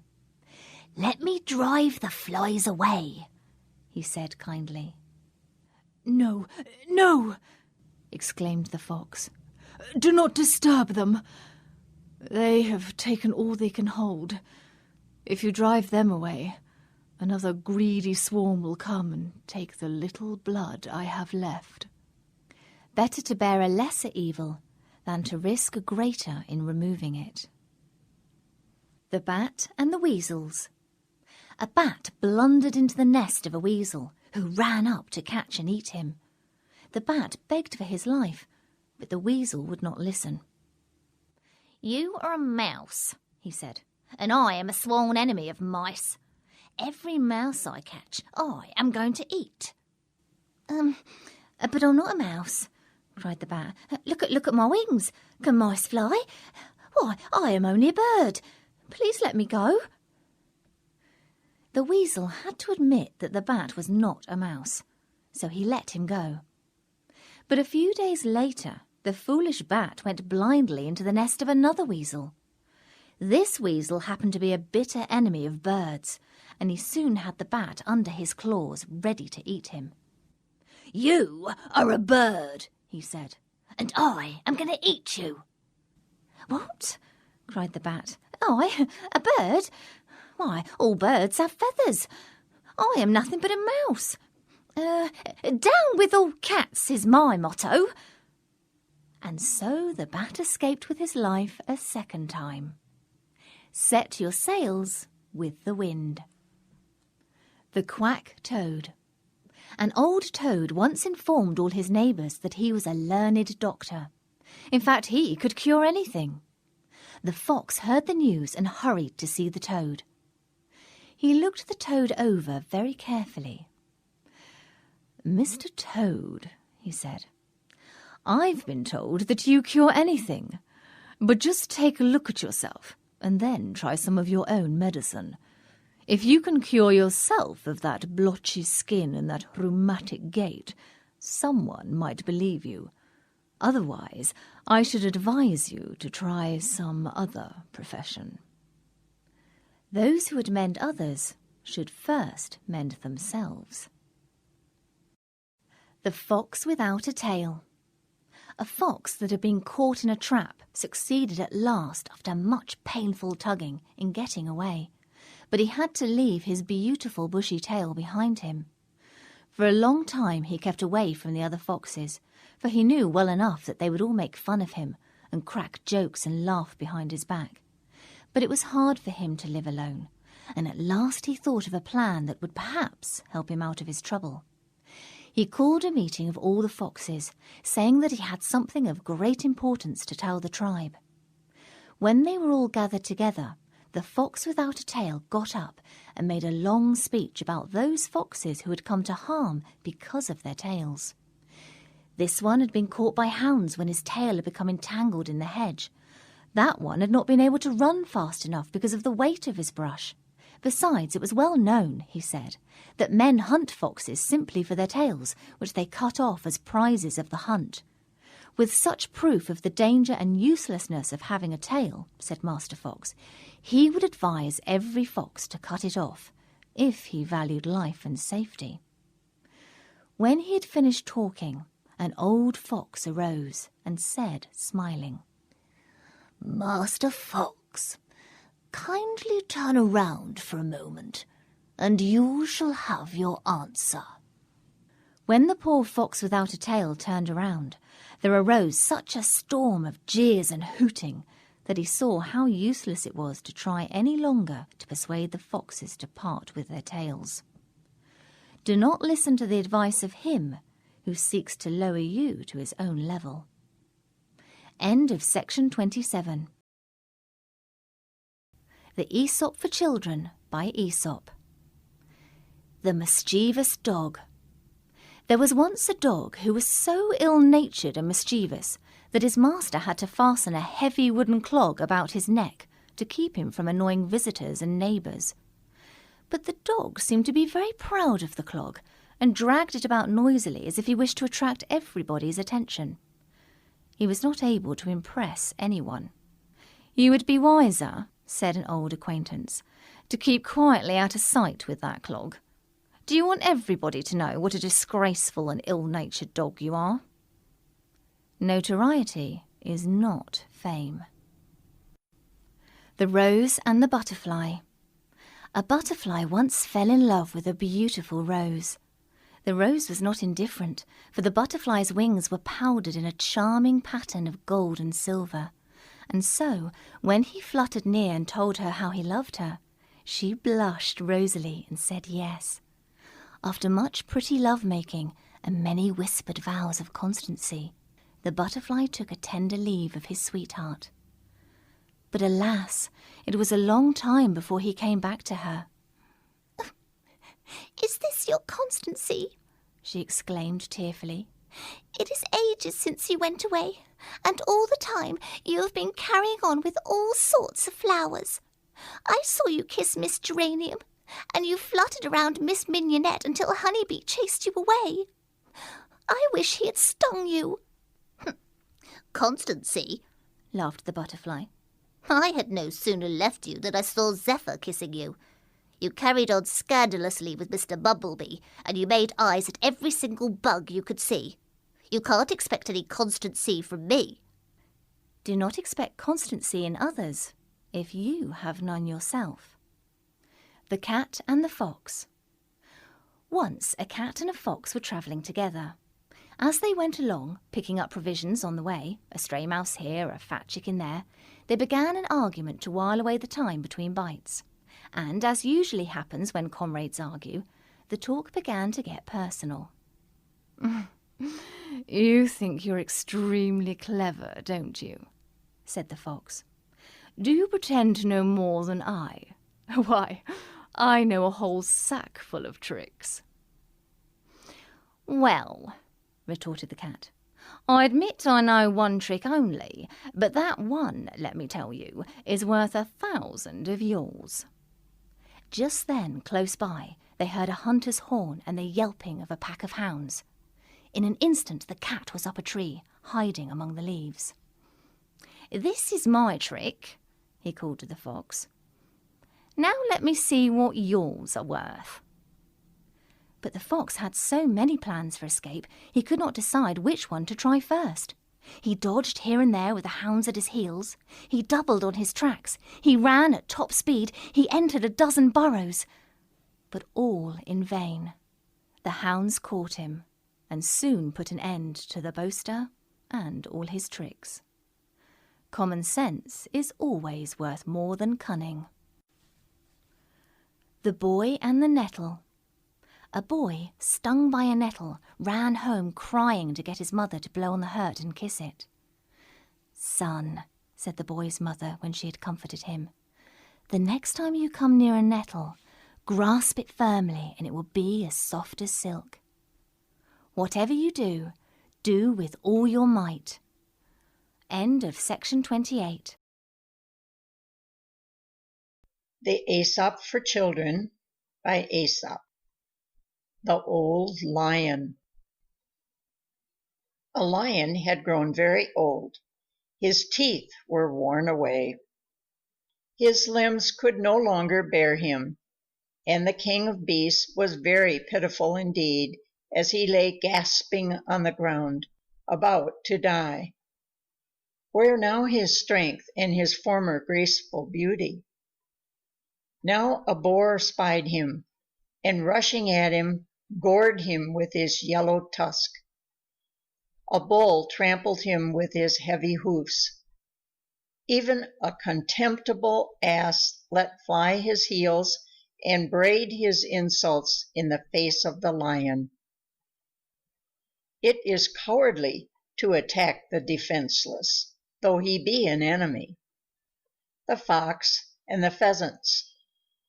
One moonlight evening, as Mr. Fox was taking his usual stroll in the woods, he saw a number of pheasants perched quite out of his reach on the limb of a tall old tree. The sly fox soon found a bright patch of moonlight, where the pheasants could see him clearly. There he raised himself up on his hind legs and began a wild dance. First he whirled round and round like a top. Then he hopped up and down, cutting all sorts of strange capers. The pheasants stared giddily. They hardly dared blink for fear of losing him out of their sight a single instant. Now the fox made as if to climb a tree. Now he fell over and laid still, playing dead, and the next instant he was hopping on all fours, his back in the air, and his bushy tail shaking so that it seemed to throw out silver sparks in the moonlight. By this time the poor birds' heads were in a whirl, and when the fox began his performance all over again, so dazed did they become that they lost their hold on the limb and fell down one by one to the fox. Too much attention to danger may cause us to fall victims to it. Two Travelers and a Bear. Two men were traveling in company through a forest when all at once a huge bear crashed out of the brush near them. One of the men, thinking of his own safety, climbed a tree. The other, unable to fight the savage beast alone, threw himself on the ground and lay still, as if he were dead. He had heard that a bear will not touch a dead body. It must have been true, for the bear snuffed at the man's head a while, and then, seeming to be satisfied that he was dead, walked away. The man in the tree climbed down. "It looked just as if that bear whispered in your ear," he said. "What did he tell you?" "He said," answered the other, "that it was not at all wise to keep company with a fellow who would desert his friend in a moment of danger." Misfortune is the test of true friendship. The Porcupine and the Snakes. A Porcupine was looking for a good home. At last he found a little sheltered cave where lived a family of snakes. He asked them to let him share the cave with them, and the snakes kindly consented. The snakes soon wished they had not given him permission to stay. His sharp quills pricked them at every turn, and at last they politely asked him to leave. "I am very well satisfied, thank you," said the Porcupine. "I intend to stay right here." And with that, he politely escorted the snakes out of doors. And, to save their skins, the snakes had to look for another home. Give a finger and lose a hand. End of section 29. The Aesop for Children by Aesop. The Fox and the Monkey. At a great meeting of the animals, who had gathered to elect a new ruler, the monkey was asked to dance. This he did so well, with 1,000 funny capers and grimaces, that the animals were carried entirely off their feet with enthusiasm, and then and there elected him their king. The Fox did not vote for the monkey, and was much disgusted with the animals for electing so unworthy a ruler. One day he found a trap with a bit of meat in it. Hurrying to King Monkey, he told him he had found a rich treasure which he had not touched because it belonged by right to His Majesty the Monkey. The greedy monkey followed the Fox to the trap. As soon as he saw the meat, he grasped eagerly for it, only to find himself held fast in the trap. The Fox stood off and laughed. "You pretend to be our king," he said, "and cannot even take care of yourself." Shortly after that, another election among the animals was held. The true leader proves himself by his qualities. The Mother and the Wolf. Early one morning a hungry wolf was prowling around a cottage at the edge of a village, when he heard a child crying in the house. Then he heard the mother voice say, "Hush, child, hush! Stop your crying, or I will give you to the wolf." Surprised but delighted at the prospect of so delicious a meal, the wolf settled down under an open window, expecting every moment to have the child handed out to him. But though the little one continued to fret, the wolf waited all day in vain. Then, toward nightfall, he heard the mother's voice again, as she sat down near the window to sing and rock her baby to sleep. "There, child, there! The wolf shall not get you. No, no! Daddy is watching, and Daddy will kill him if he should come near." Just then the father came within sight of the home, and the wolf was barely able to save himself from the dogs by a clever bit of running. Do not believe everything you hear. The Flies and the Honey. A jar of honey was upset, and the sticky sweetness flowed out on the table. The sweet smell of the honey soon brought a large number of flies buzzing around. They did not wait for an invitation. No, indeed. They settled right down, feet and all, to gorge themselves. The flies were quickly smeared from head to foot with honey. Their wings stuck together. They could not pull their feet out of the sticky mess, and so they died, giving their lives for the sake of a taste of sweetness. Be not greedy for a little passing pleasure. It may destroy you. The Eagle and the Kite. An eagle sat high in the branches of a great oak. She seemed very sad and drooping for an eagle. A kite saw her. "Why do you look so woebegone?" asked the kite. "I want to get married," replied the eagle, "but I can't find a mate who can provide for me as I should like." "Take me," said the kite. "I am very strong, stronger even than you." "Do you really think you can provide for me?" asked the eagle eagerly. "Why, of course," replied the kite. "That would be a very simple matter. I am so strong I can carry away an ostrich in my talons as if it were a feather." The eagle accepted the kite immediately, but after the wedding, when the kite flew away to find something to eat for his bride, all he had when he returned was a tiny mouse. "Is that the ostrich you talked about?" asked the eagle in disgust. "To win you I would have said and promised anything," replied the kite. Everything is fair in love. End of section 30. The Aesop for Children by Aesop. The Stag, the Sheep, and the Wolf. One day a stag came to a sheep and asked her to lend him a measure of wheat. The sheep knew him for a very swift runner who could easily take himself out of reach were he so inclined. So she asked him if he knew someone who would answer for him. "Yes, yes," answered the stag confidently. "The wolf has promised to be my surety." "The wolf!" exclaimed the sheep indignantly. "Do you think I would trust you on such security? I know the wolf. He takes what he wants and runs off with it without paying. As for you, you can use your legs so well that I should have little chance of collecting the debt if I had to catch you for it. Two blacks do not make a white." The Animals and the Plague. Once upon a time a severe plague raged among the animals. Many died, and those who lived were so ill that they cared for neither food nor drink, and dragged themselves about listlessly. No longer could a fat young hen tempt Master Fox to dinner, nor a tender lamb rouse greedy Sir Wolf's appetite. At last the Lion decided to call a council. When all the animals were gathered together, he arose and said, "Dear friends, I believe the gods have sent this plague upon us as a punishment for our sins. Therefore the most guilty one of us must be offered in sacrifice. Perhaps we may thus obtain forgiveness and cure for all. I will confess all my sins first. I admit I have been very greedy and have devoured many sheep. They have done me no harm.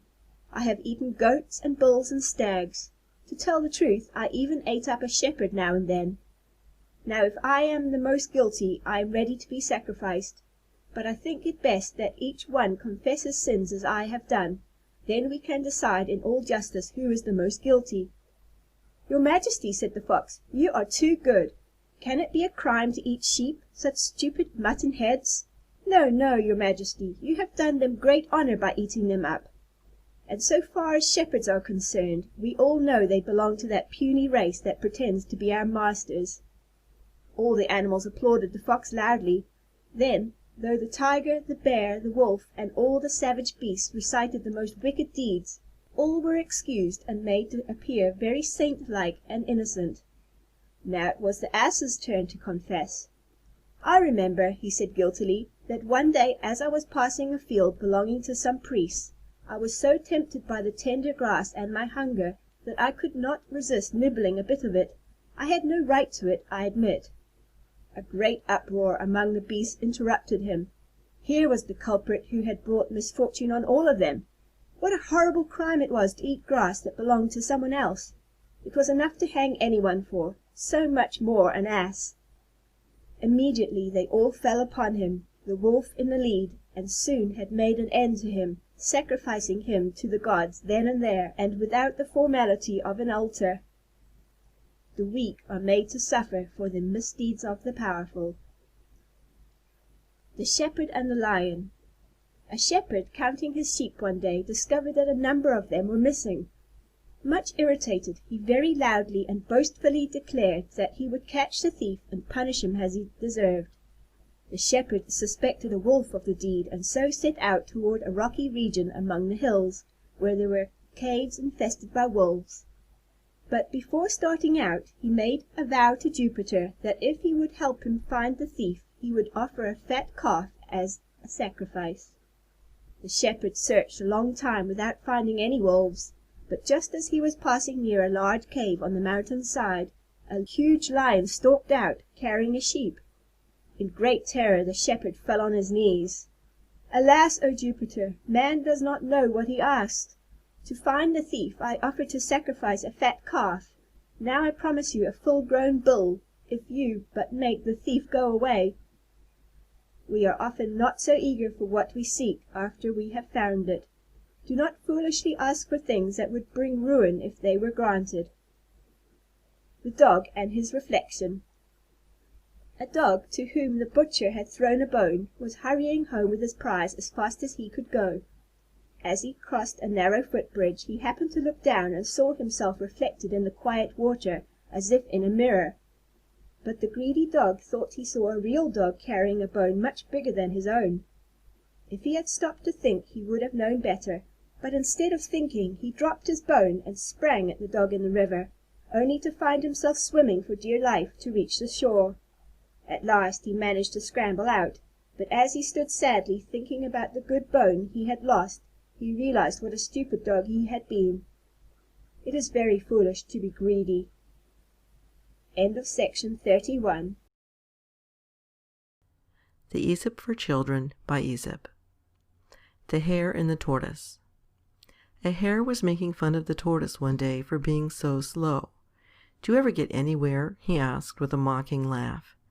"Yes," replied the tortoise, "and I get there sooner than you think.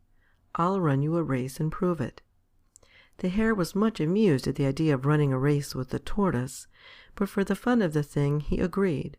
So the fox, who had consented to act as judge, marked the distance and started the runners off. The hare was soon far out of sight, and to make the Tortoise feel very deeply how ridiculous it was for him to try to race with a hare, he lay down beside the course to take a nap until the Tortoise should catch up. The Tortoise, meanwhile, kept going slowly but steadily, and after a time passed the place where the hare was sleeping.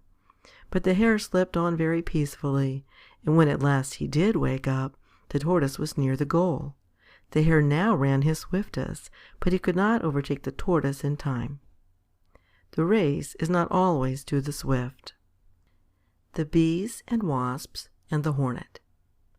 A store of honey had been found in a hollow tree, and the wasps declared positively that it belonged to them. The bees were just as sure that the treasure was theirs.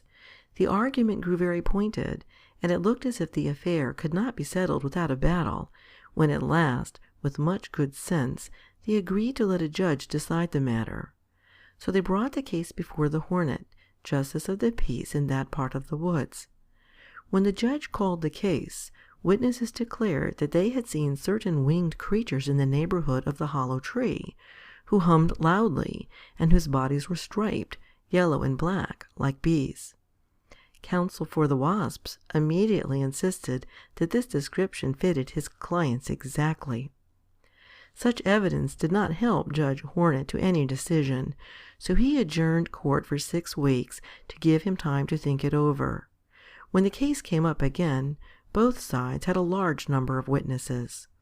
An ant was first to take the stand, and was about to be cross-examined when a wise old bee addressed the court.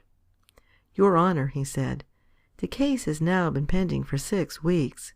If it is not decided soon, the honey will not be fit for anything. I move that the bees and the wasps be both instructed to build a honeycomb. Then we shall soon see to whom the honey really belongs." The wasps protested loudly. Wise Judge Hornet quickly understood why they did so. They knew they could not build a honeycomb and fill it with honey. "It is clear," said the judge, "who made the comb and who could not have made it. The honey belongs to the bees." Ability proves itself by deeds. The Lark and her Young Ones. A lark made her nest in a field of young wheat. As the days passed, the wheat stalks grew tall, and the young birds too grew in strength. Then one day, when the ripe golden grain waved in the breeze, the farmer and his son came into the field. "This wheat is now ready for reaping," said the farmer. "We must call in our neighbors and friends to help us harvest it." The young larks in their nest close by were much frightened, for they knew they would be in great danger if they did not leave the nest before the reapers came. When the mother lark returned with food for them, they told her what they had heard. "Do not be frightened, children," said the mother lark. "If the farmer said he would call in his neighbors and friends to help him do his work, this wheat will not be reaped for a while yet." A few days later, the wheat was so ripe that when the wind shook the stalks, a hail of wheat grains came rustling down on the young larks' heads. "If this wheat is not harvested at once," said the farmer, "we shall lose half the crop. We cannot wait any longer for help from our friends. Tomorrow we must set to work ourselves." When the young larks told their mother what they had heard that day, she said, "Then we must be off at once. When a man decides to do his own work and not depend on anyone else, then you may be sure there will be no more delay."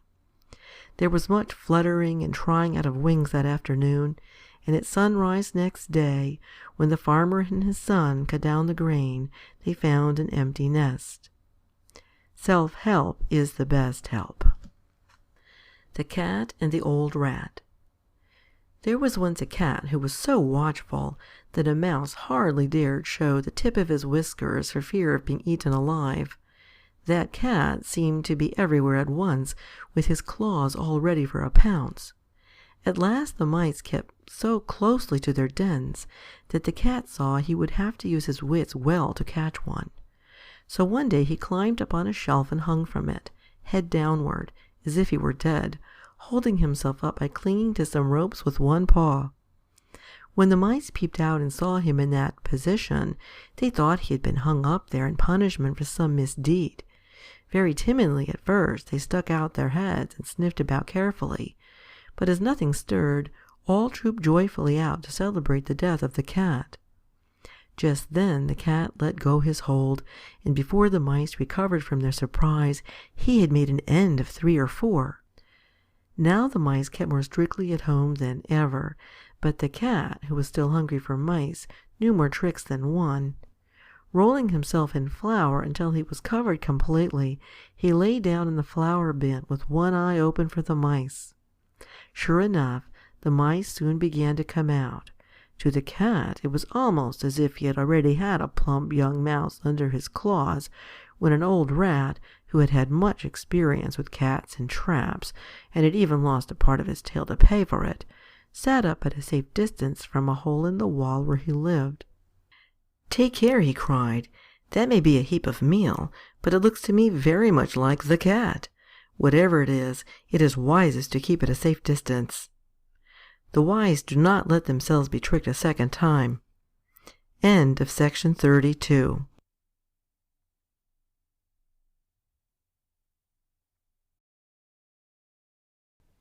The Aesop for Children by Aesop. The Fox and the Crow. One bright morning, as the fox was following his sharp nose through the wood in search of a bite to eat, he saw a crow on the limb of a tree overhead. This was by no means the first crow the fox had ever seen. What caught his attention this time, and made him stop for a second look, was that the lucky crow held a bit of cheese in her beak. "No need to search any farther," thought sly Master Fox. "Here is a dainty bite for my breakfast." Up he trotted to the foot of the tree in which the crow was sitting, and looked up admiringly. He cried, "Good morning, beautiful creature." The crow, her head cocked on one side, watched the fox suspiciously, but she kept her beak tightly closed on the cheese and did not return his greeting. "What a charming creature she is," said the fox. "How her feathers shine! What a beautiful form, and what splendid wings! Such a wonderful bird should have a very lovely voice, since everything else about her is so perfect. Could she just sing one song, I know I would hail her Queen of the Birds." Listening to these flattering words, the crow forgot all her suspicion and also her breakfast. She wanted very much to be called the Queen of the Birds. So she opened her beak wide to utter her loudest caw, and down fell the cheese straight into the fox's open mouth. "Thank you," said Master Fox sweetly as he walked off. "Though it is cracked, you have a voice sure enough. But where are your wits?" The flatterer lives at the expense of those who will listen to him. The Ass and its Shadow. A traveler had hired an ass to carry him to a distant part of the country. The owner of the ass went with the traveler, walking beside him to drive the ass and point out the way. The road led across a treeless plain where the sun beat down fiercely. So intense did the heat become that the traveler at last decided to stop for a rest, and as there was no other shade to be found, the traveler sat down in the shadow of the ass. Now the heat had affected the driver as much as it had the traveler, and even more, for he had been walking. Wishing also to rest in the shade cast by the ass, he began to quarrel with the traveler, saying he had hired the ass and not the shadow it cast. The two soon came to blows, and while they were fighting, the ass took to its heels. In quarreling about the shadow, we often lose the substance. The miller, his son, and the ass. One day, a long time ago, an old miller and his son were on their way to the market with an ass which they hoped to sell. They drove him very slowly, for they thought they would have a better chance to sell him if they kept him in good condition. As they walked along the highway, some travelers laughed loudly at them. "What foolishness!" cried one, "to walk when they might as well ride. The most stupid of the three is not the one you would expect it to be." The miller did not like to be laughed at, so he told his son to climb up and ride. They had gone a little farther along the road when 3 merchants passed by. "Oh-ho! What have we here?" they cried. "Respect old age, young man. Get down and let the old man ride." Though the miller was not tired, he made the boy get down and climbed up himself to ride, just to please the merchants. At the next turnstile they overtook some women carrying market baskets, loaded with vegetables and other things to sell. "Look at the old fool!" exclaimed one of them, "perched on the ass, while that poor boy has to walk." The miller felt a bit vexed, but to be agreeable he told the boy to climb up behind him. They had no sooner started out again than a loud shout went up from another company of people on the road. "What a crime," cried one, "to load up a poor dumb beast like that! They look more able to carry the poor creature than he to carry them." "They must be on their way to sell the poor thing's hide," said another. The miller and his son quickly scrambled down, and a short time later the marketplace was thrown into an uproar as the two came along, carrying the donkey slung from a pole. A great crowd of people ran to get a closer look at the strange sight. The ass did not dislike being carried, but so many people came up to point at him and laugh and shout that he began to kick and bray, and then, just as they were crossing a bridge, the ropes that held him gave way, and down he tumbled into the river. The poor miller now set out sadly for home. By trying to please everybody, he had pleased nobody, and lost his ass besides. If you try to please all, you please none. The Ant and the Dove. A dove saw an ant fall into a brook. The ant struggled in vain to reach the bank, and in pity the dove dropped a blade of straw close beside it. Clinging to the straw like a shipwrecked sailor to a broken spar, the ant floated safely to shore. Soon after, the ant saw a man getting ready to kill the dove with a stone, but just as he cast the stone, the ant stung him in the heel, so that the pain made him miss his aim, and the startled dove flew to safety in a distant wood. A kindness is never wasted. End of section 33. The Aesop for Children by Aesop. The Man and the Satyr. A long time ago a man met a satyr in the forest and succeeded in making friends with him. The two soon became the best of comrades, living together in the man's hut. But one cold winter evening, as they were walking homeward, the satyr saw the man blow on his fingers. "Why do you do that?" asked the satyr. "To warm my hands," the man replied. When they reached home, the man prepared 2 bowls of porridge. These he placed steaming hot on the table, and the comrades sat down very cheerfully to enjoy the meal. But much to the satyr's surprise, the man began to blow into his bowl of porridge. "Why do you do that?" he asked. "To cool my porridge," replied the man. The satyr sprang hurriedly to his feet and made for the door. "Good-bye," he said. "I've seen enough. A fellow that blows hot and cold in the same breath cannot be friends with me." The man who talks for both sides is not to be trusted by either. The Wolf, the Kid, and the Goat.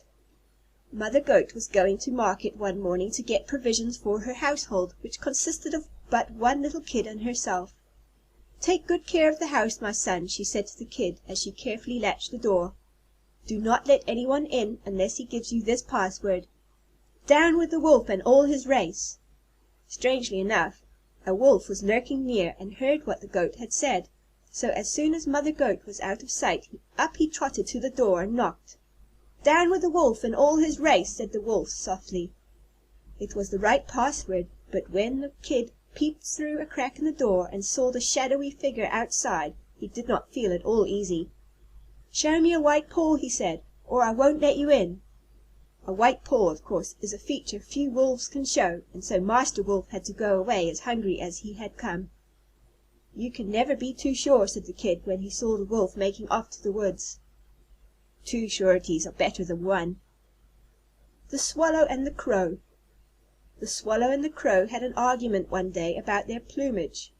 Said the Swallow, "Just look at my bright and downy feathers. Your black, stiff quills are not worth having. Why don't you dress better? Show a little pride." "Your feathers may do very well in spring," replied the Crow, "but I don't remember ever having seen you around in winter, and that's when I enjoy myself most. Friends in fine weather only are not worth much." Jupiter and the Monkey. There once was a baby show among the animals in the forest. Jupiter provided the prize. Of course, all the proud mammas from far and near brought their babies, but none got there earlier than Mother Monkey. Proudly she presented her baby among the other contestants. As you can imagine, there was quite a laugh when the animals saw the ugly, flat-nosed, hairless, pop-eyed little creature. "Laugh if you will," said the Mother Monkey. "Though Jupiter may not give him the prize, I know that he is the prettiest, the sweetest, the dearest darling in the world. Mother love is blind." End of section 34. The Aesop for Children by Aesop. The Lion, the Ass, and the Fox. A lion, an ass, and a fox were hunting in company, and caught a large quantity of game. The ass was asked to divide the spoil. This he did very fairly, giving each an equal share.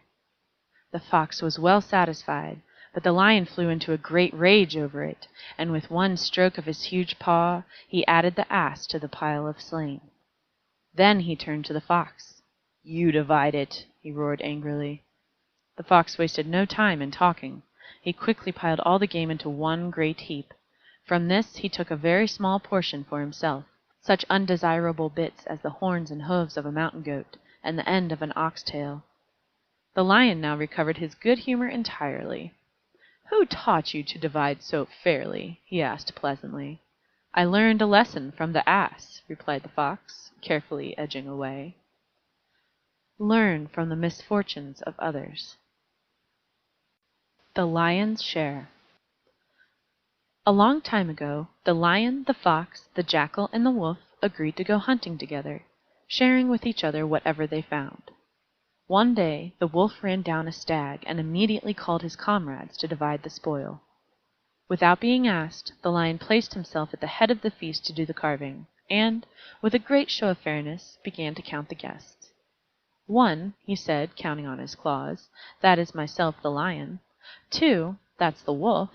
3 is the jackal, and the fox makes 4. He then very carefully divided the stag into 4 equal parts. "I am King Lion," he said when he had finished, "so of course I get the first part. The next part falls to me because I am the strongest, and this is mine because I am the bravest." He now began to glare at the others very savagely.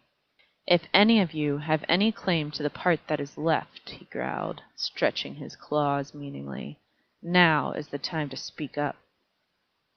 Might makes right. The Mole and his Mother. A little mole once said to his mother, "Why, mother, you said I was blind, but I am sure I can see." Mother Mole saw she would have to get such conceit out of his head, so she put a bit of frankincense before him and asked him to tell what it was. The little mole peered at it. "Why, that's a pebble!" "Well, my son, that proves you've lost your sense of smell as well as being blind. Boast of one thing, and you will be found lacking in that and a few other things as well." The North Wind and the Sun. The North Wind and the Sun had a quarrel about which of them was the stronger. While they were disputing with much heat and bluster, a traveler passed along the road wrapped in a cloak. "Let us agree," said the Sun, "that he is the stronger who can strip that traveler of his cloak." "Very well," growled the North Wind, and at once he sent a cold, howling blast against the traveler. With the first gust of the wind the ends of the cloak whipped about the traveler's body, but he immediately wrapped it closely around him, and the harder the wind blew, the tighter he held it to him. The North Wind tore angrily at the cloak, but all his efforts were in vain. Then the Sun began to shine. At first his beams were gentle, and in the pleasant warmth after the bitter cold of the North Wind, the traveler unfastened his cloak and let it hang loosely from his shoulders.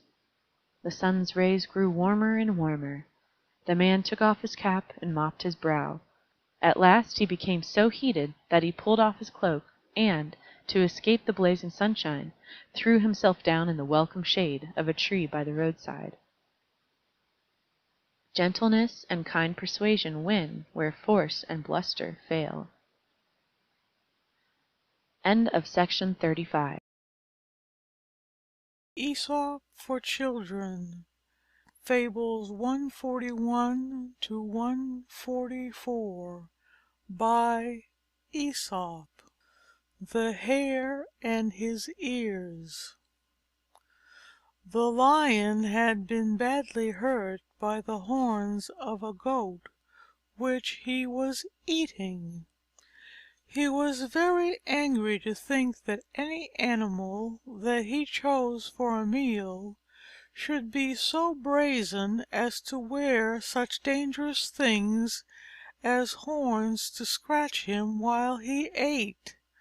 So he commanded that all animals with horns should leave his domains within 24 hours. The command struck terror among the beasts. All those who were so unfortunate as to have horns began to pack up and move out. Even the hare, who, as you know, has no horns, and so had nothing to fear, passed a very restless night, dreaming awful dreams about the fearful lion. And when he came out of the warren in the early morning sunshine, and there saw the shadow cast by his long and pointed ears, a terrible fright seized him. "Good-bye, neighbor Cricket," he called. "I'm off. He will certainly make out that my ears are horns, no matter what I say." Do not give your enemies the slightest reason to attack your reputation. Your enemies will seize any excuse to attack you. The Wolves and the Sheep. A pack of wolves lurked near the sheep pasture, but the dogs kept them all at a respectful distance, and the sheep grazed in perfect safety. But now the wolves thought of a plan to trick the sheep. "Why is there always this hostility between us?" they said. "If it were not for those dogs, who are always stirring up trouble, I am sure we should get along beautifully. Send them away, and you will see what good friends we shall become." The sheep were easily fooled. They persuaded the dogs to go away, and that very evening the wolves had the grandest feast of their lives. Do not give up friends for foes. The Cock and the Fox. A Fox was caught in a trap one fine morning, because he had got too near the farmer's hen house. No doubt he was hungry, but that was not an excuse for stealing. A Cock, rising early, discovered what had happened. He knew the Fox could not get at him, so he went a little closer to get a good look at his enemy. The Fox saw a slender chance of escape. "Dear friend," he said, "I was just on my way to visit a sick relative when I stumbled into this string and got all tangled up. But please do not tell anybody about it. I dislike causing sorrow to anybody, and I am sure I can soon gnaw this string to pieces." But the Cock was not to be so easily fooled. He soon roused the whole hen yard, And when the farmer came running out, that was the end of Mr. Fox. The wicked deserve no aid. The Ass in the Lion's Skin. An Ass found a lion's skin left in the forest by a hunter. He dressed himself in it and amused himself by hiding in a thicket and rushing out suddenly at the animals who passed that way. All took to their heels the moment they saw him. The Ass was so pleased to see the animals running away from him, just as if he were King Lion himself, that he could not keep from expressing his delight by a loud, harsh bray. A Fox, who ran with the rest, stopped short as soon as he heard the voice. Approaching the Ass, he said with a laugh, "If you had kept your mouth shut, you might have frightened me too, but you gave yourself away with that silly bray." A fool may deceive by his dress and appearance, but his words will soon show what he really is. End of section 36. Aesop for Children by Aesop. The Fisherman and the Little Fish. A poor fisherman who lived on the fish he caught had bad luck one day and caught nothing but a very small fry. The fisherman was about to put it in his basket when the little fish said, "Please spare me, Mr. Fisherman.